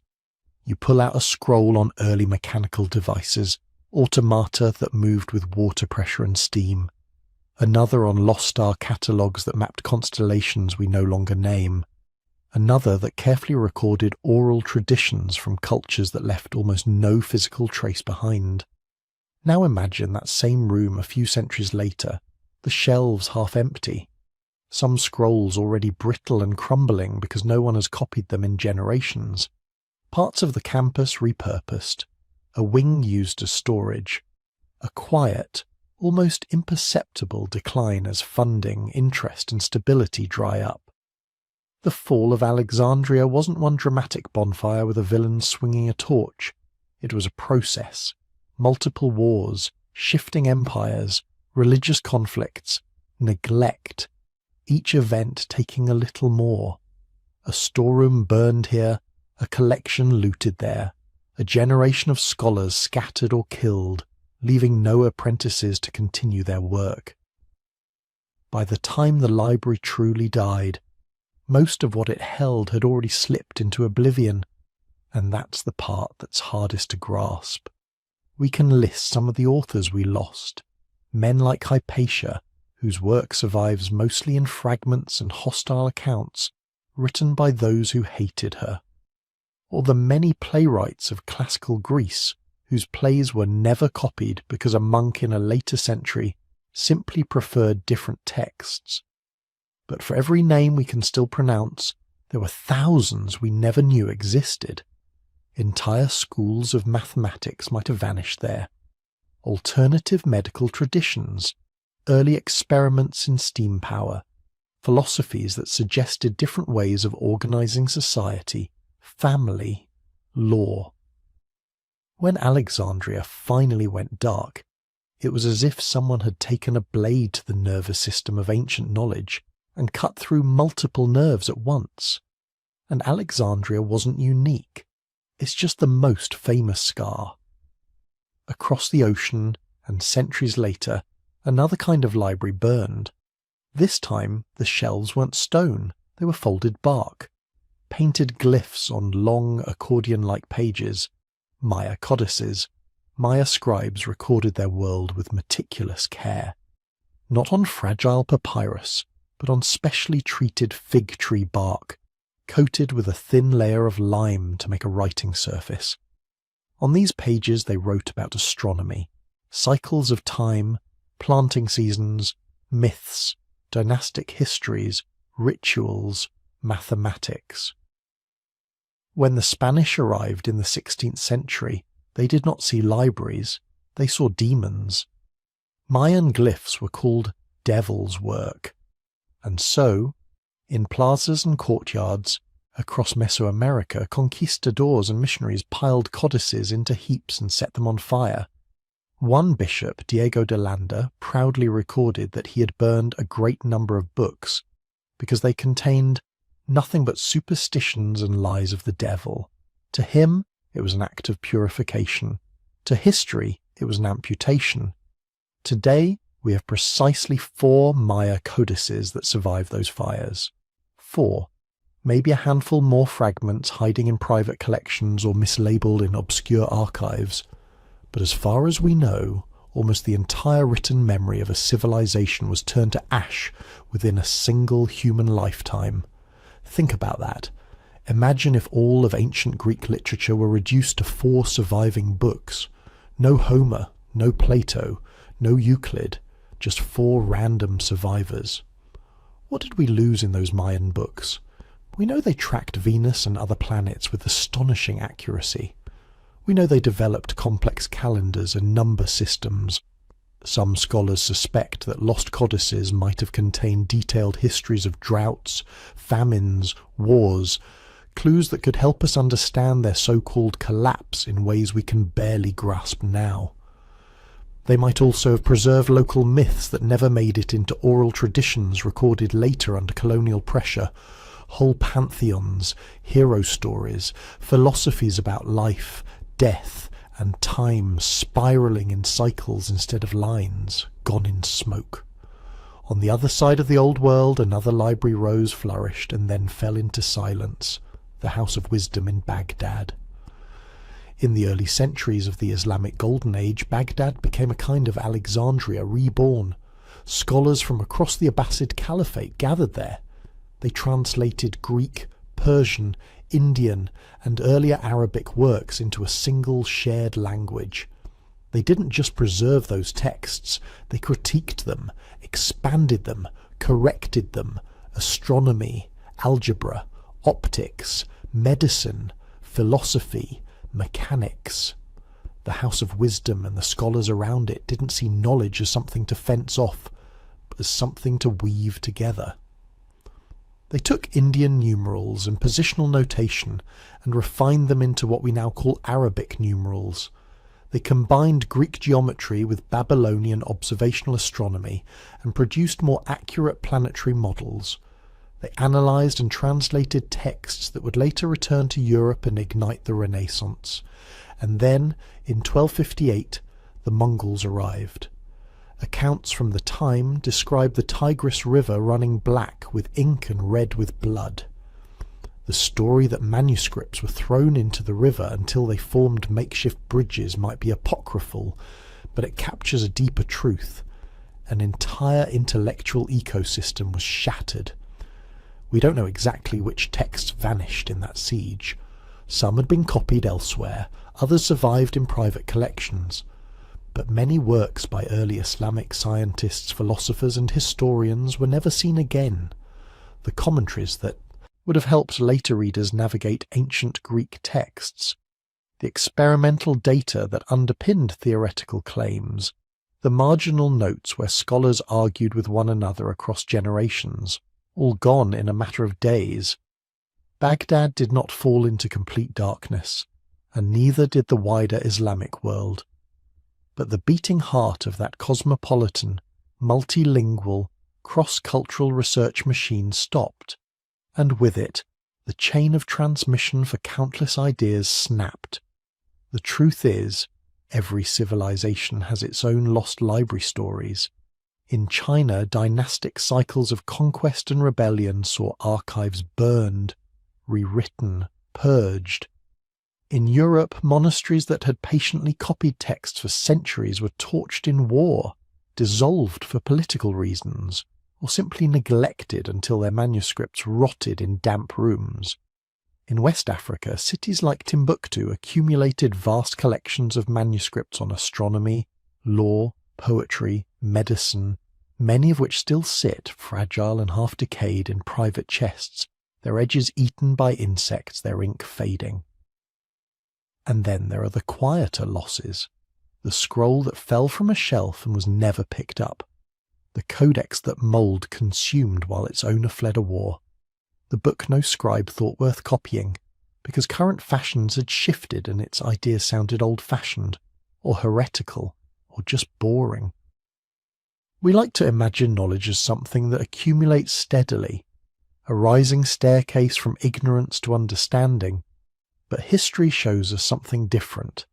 Knowledge grows in fits and starts, and every so often someone swings a hammer and knocks out entire steps. When a library burns or an archive crumbles, we don't just lose facts, we lose questions. The questions those texts were asking, the frameworks they used, the assumptions they challenged. The alternative ways of seeing the world that might have led down paths we never took. Maybe an Alexandrian engineer had already sketched out a primitive steam engine, then dismissed it as a curiosity. Maybe a Mayan astronomer had found a subtle irregularity in planetary motion that could have sparked new physics centuries earlier. Maybe a scholar in Baghdad had noticed patterns in disease that pointed toward germ theory, long before microscopes existed. Or maybe what we lost wasn't technological at all.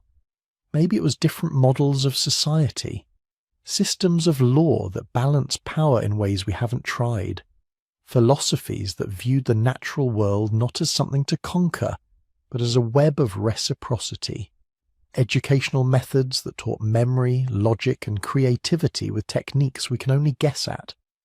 Those ideas might have been written down once, carefully, lovingly, in ink on a surface that now exists only as dust embedded in the soil beneath our feet. When you look back across these destroyed libraries, Alexandria, the Maya codices, the House of Wisdom, the vanished monastic collections, the damp archives of forgotten cities, you begin to see human history not as a smooth line, but as a series of bright flares separated by long stretches of darkness. Light, then ash, then a new light, built not from everything that came before, but from whatever scraps happened to survive. Those gaps are not just blank spaces on timelines. They shape who we are. They decide which philosophies become dominant, which technologies seem natural, which narratives become the story of humanity, and which are erased so completely we don't even know they once existed. As you drift towards sleep, you can imagine those lost shelves, the scroll in Alexandria that could have changed our understanding of the cosmos, the Mayan book that laid out a centuries-long record of climate cycles, the Baghdadi manuscript that hinted at laws of motion or probability, or biology in language we would instantly recognize today, if only we could read it. Somewhere, in the invisible library of everything that once was written, those texts still exist. We will probably never see them, but the gaps they left behind are part of why our history feels so strange, so full of sudden leaps and inexplicable silences, so full of firsts that might in truth be rediscoveries. The world we live in is built not just on what survived, but on everything that didn't. Close your eyes for a moment and rewind the world. Not 100 years, not 1,000. Go back 20,000 years. The last ice age is still gripping the planet. Massive ice sheets, miles thick, are locked over North America, over northern Europe, over parts of Asia. So much water is frozen on land that the shape of the continents is completely different. The world you know, the blue planet on the classroom poster, the familiar outline of the continents, doesn't exist yet. Sea level is lower, not a few feet, not the height of a house, but almost 400 feet lower than today. That number is easy to skip over, so let it sink in. 400 feet, the height of a 40-story building. Whole shelves of continental coastline that are underwater today were dry land then. Wide plains where now there is only open sea. River valleys, lakes, marshes and beaches stretching far beyond the modern shore. If you could drain the oceans back down to their ice age levels, the planet would look shockingly wrong to you. Britain would not be an island.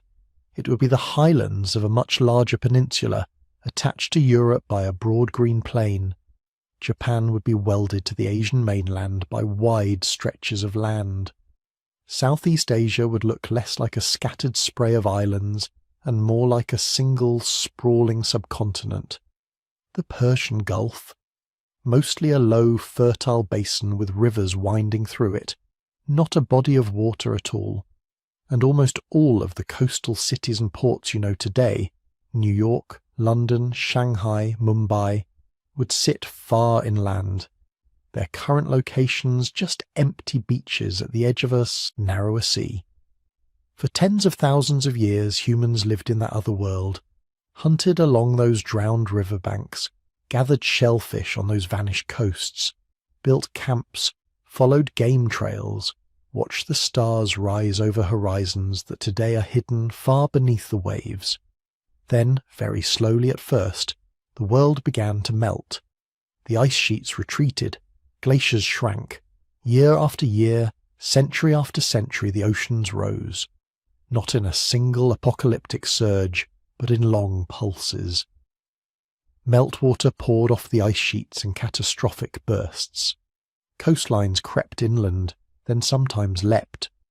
Over roughly 10,000 years, sea level climbed those 400 feet. Imagine living in a small fishing camp on a low-lying plain, watching the shoreline inch closer with each generation. Elders pointing to the distant waves and saying, "When I was a child, the water was far out there." Stories of forests that used to stand where now the tides roll in. At human timescales, it felt both glacial and terrifyingly real. People who wanted to stay near the sea, for fish, for shellfish, for trade, just kept moving, step by step, following the shrinking edge of the land. And as they retreated, everything they left behind was quietly, steadily erased. Now, most of the richest, most stable environments on Earth for early humans were those coastal margins, where rivers met the sea, where tides mixed nutrients, where fish and birds and plants were abundant year-round. If you were going to build anything permanent, if you were going to create villages, experiments in agriculture, early harbours, that's where you do it. Which means something simple and unsettling. If early complex societies ever arose long before the civilizations we know, if they clustered along those ancient coasts, most of their traces would now be hundreds of feet underwater. We're missing a coastline the size of a lost continent, and every now and then the ocean allows us a glimpse of what might still be down there. Take Doggerland. Today, when you look at a map, you see the North Sea separating Britain from continental Europe. Grey water, busy shipping lanes, wind farms standing in the waves. But under that water, hidden beneath layers of mud and sand, lies the ghost of another landscape. In the early 20th century, fishermen dragging their nets through the North Sea began pulling up strange things. Ancient animal bones, antlers, even worked flint tools. Not from shipwrecks, from the seafloor itself. As scientists studied these finds, a picture emerged. During the last ice age and for thousands of years afterward, the North Sea wasn't a sea at all. It was a low, broad plain, marshland, rivers, lakes, connecting Britain to Europe. Archaeologists now call it Doggerland. It would have been a paradise for hunter-gatherers. rich with game, migratory birds in their thousands, rivers full of fish, gentle hills, sheltered valleys, a perfect place to live. And people did live there for millennia. We know from the tools and the animal bones that humans hunted and camped and likely settled on that drowned land. Some reconstructions show a patchwork of small communities moving with the seasons, perhaps even trading along the riverways. Then, between about 10,000 and 8,000 years ago, the sea rose high enough to flood the lowest parts of Doggerland. Eventually, a catastrophic event, perhaps a massive undersea landslide off the coast of Norway, the Storegga Slide, sent enormous waves across the plain. Low-lying areas vanished quickly. The rest was slowly gnawed away by the rising North Sea. By 6,000 years ago, what had once been fertile countryside was open ocean. Today, those people's homes, their hearths, their paths, their burial grounds lie under tens of meters of cold, grey water. We only know they were there because bits and pieces get snagged in modern fishing gear or appear in sonar surveys for pipelines and wind farms. Now shift your attention halfway around the world to the coast of India. Off the shores of Gujarat lies a modern city, Dwarka. But not far off that coast, under the Arabian Sea, sonar surveys in the early 2000s revealed something unexpected. A series of geometric features on the seafloor, long straight lines, right angles, patterns that didn't look like random geology. Divers and remote cameras found large blocks of stone, arranged in patterns that might be walls, platforms, foundations. Pottery fragments on the seabed were dated to several thousand years old, around the time of the early Indus Valley civilization. Some researchers argue these are the submerged remains of an ancient port city. Others are more cautious, pointing out that natural rock formations can sometimes masquerade as architecture, and that artifacts can migrate across the sea floor. But the idea took root, in part because myths had already placed an ancient city there. In Hindu tradition, Dwarka is described as a city of Krishna, built near the sea, later swallowed by the ocean, a place of exquisite beauty and great age, lost to rising waters, myth and sonar, legend and archaeology. Each on its own is uncertain. Together they invite that quiet, lingering question: how many stories of cities claimed by the sea might be more than just metaphors? And Dwarka and Doggerland are not alone. In the Black Sea, beneath dark, almost oxygen-free waters, researchers have found drowned shorelines, ancient beaches, and structures that might be human-made, hinting at villages flooded thousands of years ago. Off the coast of Japan, at a site called Yonaguni, divers discovered stepped terraces and flat platforms carved into the bedrock. Some geologists see only natural erosion, others see possible human modification, a monument or temple complex submerged as sea levels rose. Along the Caribbean and Mediterranean coasts, sonar surveys keep revealing ancient harbours, quays and breakwaters from classical times, clear evidence that even in relatively recent history, shorelines were not where they are today. These are only the shallowest, easiest to reach hints, brief glimpses at the very top edge of a world 400 feet deep. If you look at a population map of early civilizations you've already heard of, Mesopotamia, Egypt, the Indus Valley, the early Chinese dynasties, you notice a pattern. They all hug rivers and deltas, the Nile, the Tigris and Euphrates, the Indus, the Yellow River. But remember, those are just the survivors, the ones that happened to rise after the seas stabilized, after about 6,000 years ago, when shorelines stopped marching inland so dramatically. Before that, throughout all the long millennia when sea level was still rising, where would people have gathered? Where they always did, on the coasts, on river mouths, in estuaries, on low-lying plains that now are silent sea floor. It doesn't require any lost super-civilization to fill in the picture. Just ordinary humans like you and me doing the most logical thing, building near the water, villages that persisted for centuries, ports that were used for trade in stone blades or shells or early crops, maybe even experimental towns where people first tried out more intensive farming, or the earliest versions of boats sturdy enough for long coastal voyages.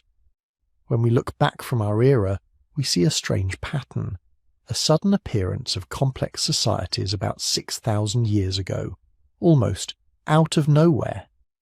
Maybe that nowhere is just underwater. Our myths seem to remember. Flood stories echo in culture after culture, scattered across the globe. They're not all the same, but their outlines rhyme. In Mesopotamia, the Epic of Gilgamesh tells of Utnapishtim, warned by a god of an oncoming flood, told to build a great boat to save his family and the animals. The waters rise, the world is drowned, and when they recede, life begins again on higher ground. In the Hebrew Bible, Noah's story repeats the pattern. Warning, ark, animals, deluge, a dove searching for dry land.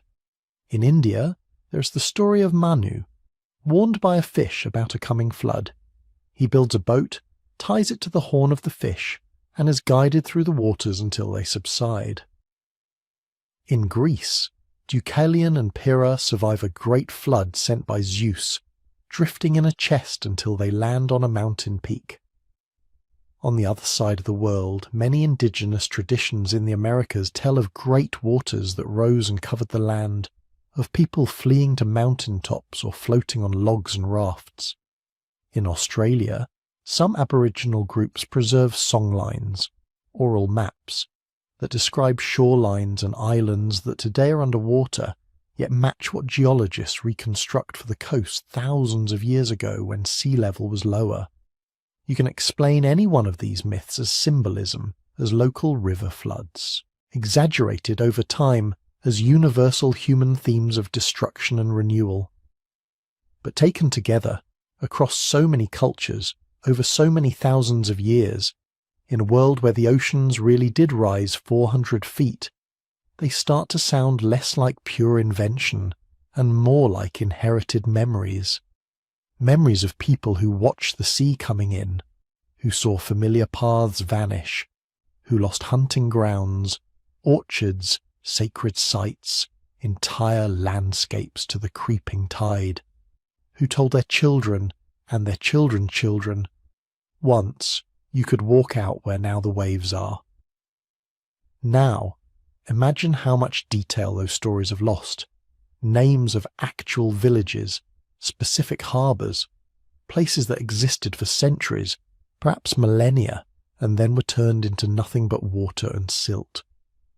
How many experiments in social life, how many ways of building, of trading, of remembering the stars, all erased simply because they were in the wrong place when the world warmed. Our archaeology is biased toward what's convenient. Dry land, shallow soil, visible ruins. But an enormous portion of early human history likely played out along coasts now drowned, on lands as invisible to us as if they were on another planet. We are like investigators who can only search the attic of a house, while most of the evidence lies in a flooded basement.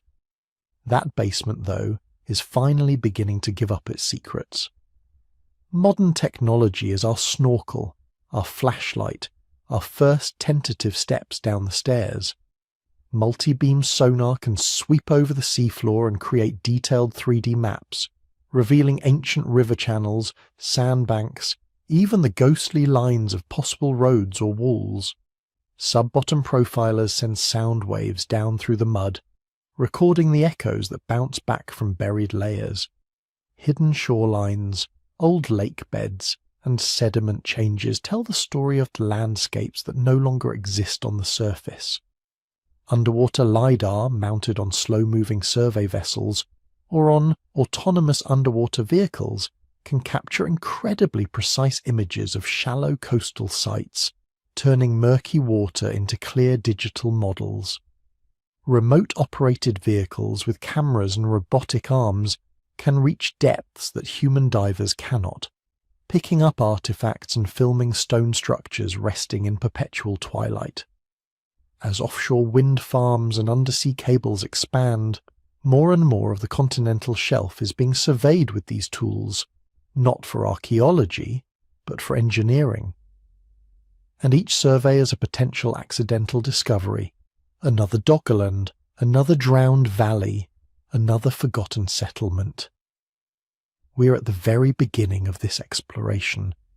What we've found so far, submerged Mesolithic campsites, ancient harbours, traces of old shorelines with worked tools, is like skimming the first few pages of a lost book and realising the rest of the chapters are still sealed shut. How many stories about our species are still down there? We don't know how many times humans tried to build something complex before the civilizations we now study in textbooks. We don't know how many regional cultures flourished and faded within those narrow, fertile bands that now lie beneath the sea. What we do know is that the ocean is not just a blue emptiness on the map, it's an archive. 400 vertical feet of forgotten coastlines, a library of landscapes where our ancestors walked, loved, feared, traded, told stories, and watched the water rise. Tonight, as you drift towards sleep, you can picture them. Small fires burning on a shoreline that doesn't exist anymore. Voices speaking languages no one has heard for 10,000 years. Children playing near the tide line. Elders pointing to the horizon and saying, "Out there, under the waves, that was once our land." Their world is gone, but maybe not forever. Sonar ping by sonar ping, scan by scan, we're beginning to read the drowned chapters of our own story, and each new discovery beneath the waves whispers the same quiet reminder. What we think of as the beginning may only be what's still above water. The pattern keeps repeating, across hundreds of thousands of years, across continents, across species. Small groups rise, learn, adapt, and build. Then something shifts. Climate changes, rivers move, trade routes crumble, empires overreach, and what once seemed permanent dissolves.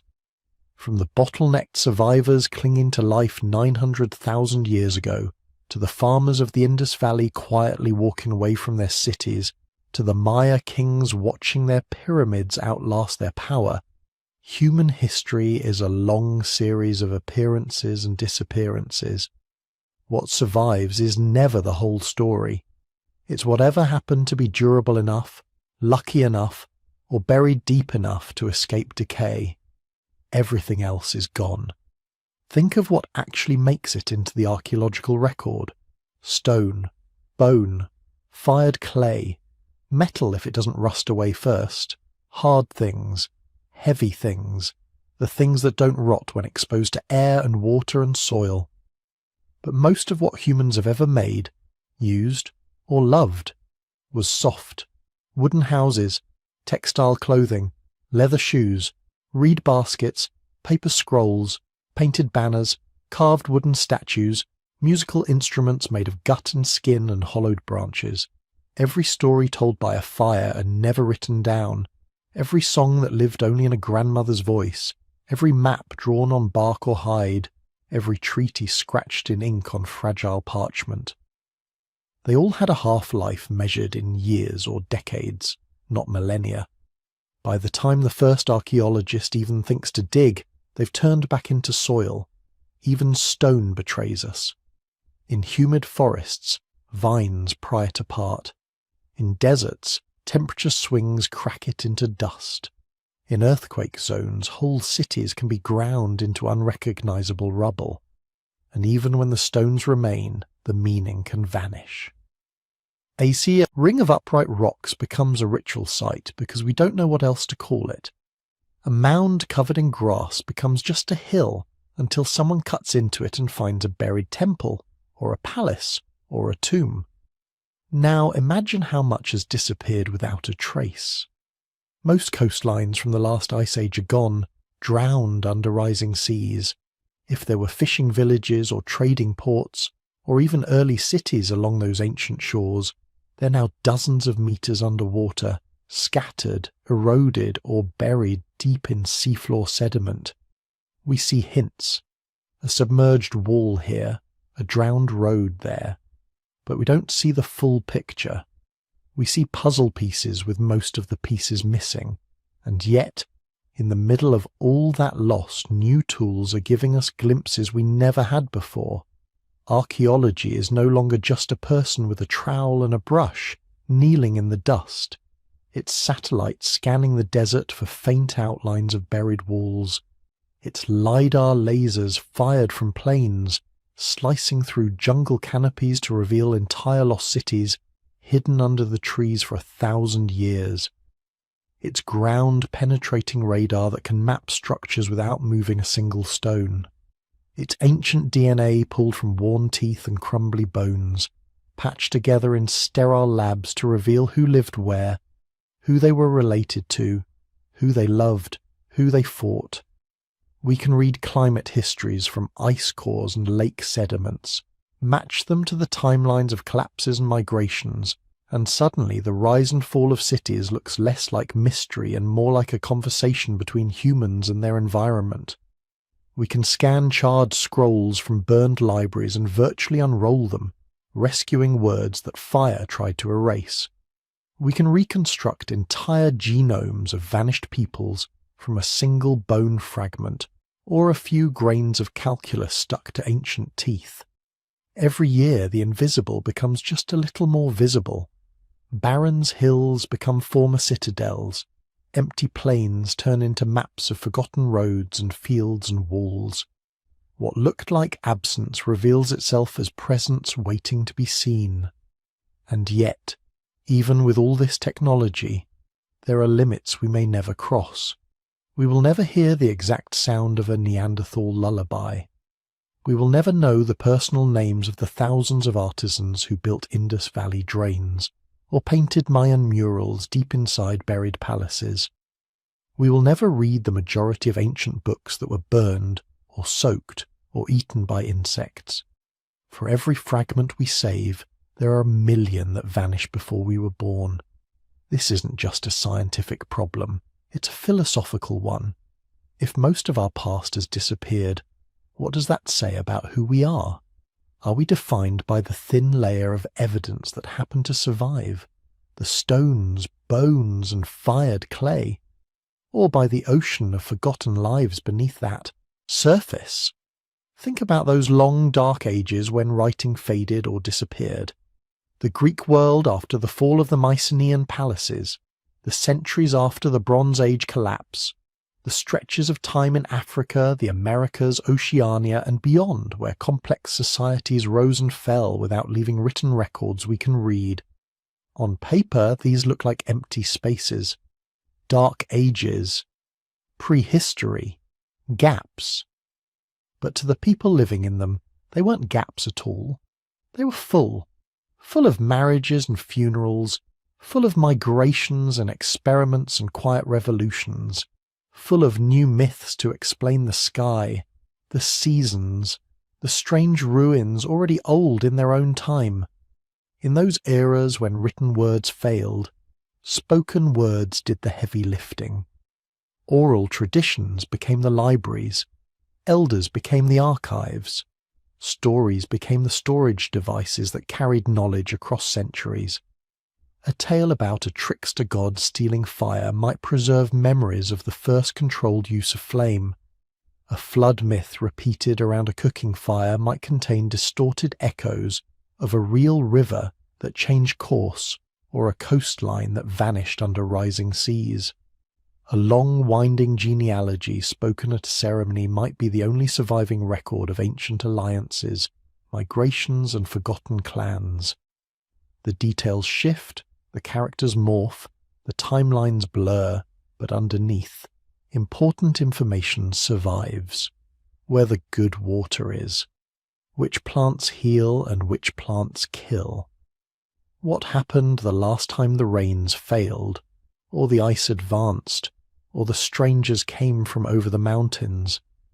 Anthropologists studying living oral cultures have found astronomical knowledge encoded in myths, navigation instructions hidden in songs, careful land management practices taught through legends and taboos. It's very likely that during our own dark ages, this was how humanity kept the pilot light of knowledge burning. But oral traditions have their own form of decay. Stories get shorter, characters merge, events separate by centuries are folded into a single mythic age. Over time, what was once practical advice becomes sacred tale, and then sometimes just entertainment. By the time we arrive with notebooks and recording devices, the original events that inspired the story may be thousands of years gone. We're left to guess how much is memory and how much is metaphor. So we live with uncertainty. We have to.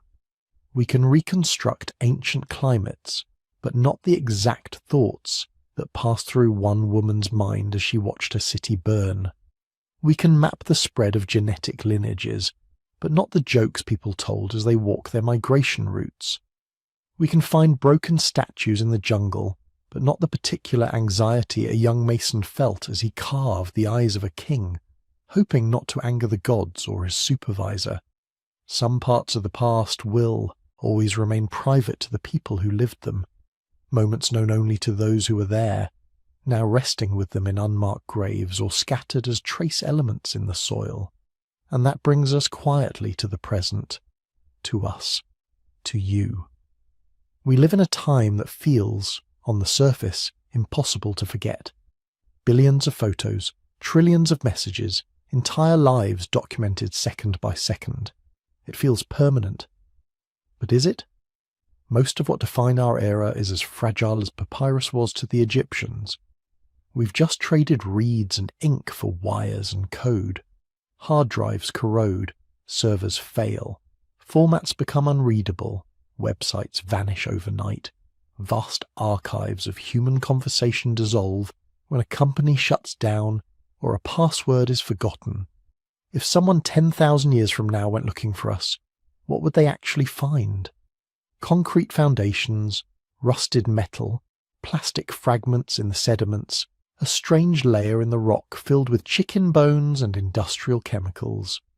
They might find a few lucky artifacts sealed in landfills, or entombed in collapsed subway tunnels, or preserved in some disaster-proof archive that managed to survive future wars and earthquakes. But the delicate things, our emails, our social media posts, our personal videos, our digital art, our jokes, our arguments, our fears, might be as gone as the bedtime stories told 50,000 years ago in a cave we'll never find. Future archaeologists might stand in the ruins of our cities and debate what we believed, how we lived, why we built what we did, why it ended. They might misread us the way we misread the past. They might imagine meanings for our monuments that never crossed our minds. They might attribute intention where there was only accident, or chaos where there was actually careful planning. Some of what we consider central, our politics, our current borders, our latest trends, may not show up at all. Gone like smoke. It can be a sobering thought, but it can also be strangely comforting. The pattern that runs through everything we've explored tonight doesn't just belong to ancient people, it belongs to us too. We're another chapter in the same long story: rise, adaptation, crisis, recovery, forgetting, rediscovery. Like them, we are building things we hope will last. Like them, we are leaving traces we don't fully understand ourselves. Like them, we can't control what the future will remember. What we can do is pay attention. We can read the stones and the stories left to us, accept the gaps not as failures, but as invitations. Reminders that the world has always been richer, stranger, and more complicated than the surviving records suggest. We can honour the unknown ancestors whose names we'll never learn, whose faces we'll never see, but whose choices, failures, and triumphs shaped the world we inherited. and we can live with the knowledge that someday someone else may sift through the echoes of our age, puzzling over what we left behind, filling in the blanks with their own imagination, just as we do now. In that sense, the mystery never really ends. It just changes hands. So now, at the end of this long journey through missing years and broken timelines, you can look back over everything we've wandered through together. Those first fragile generations, anatomically modern but living in a world with no cities, no writing, no monuments. The Bronze Age palaces going dark almost overnight, as if someone blew out a candle over half the known world.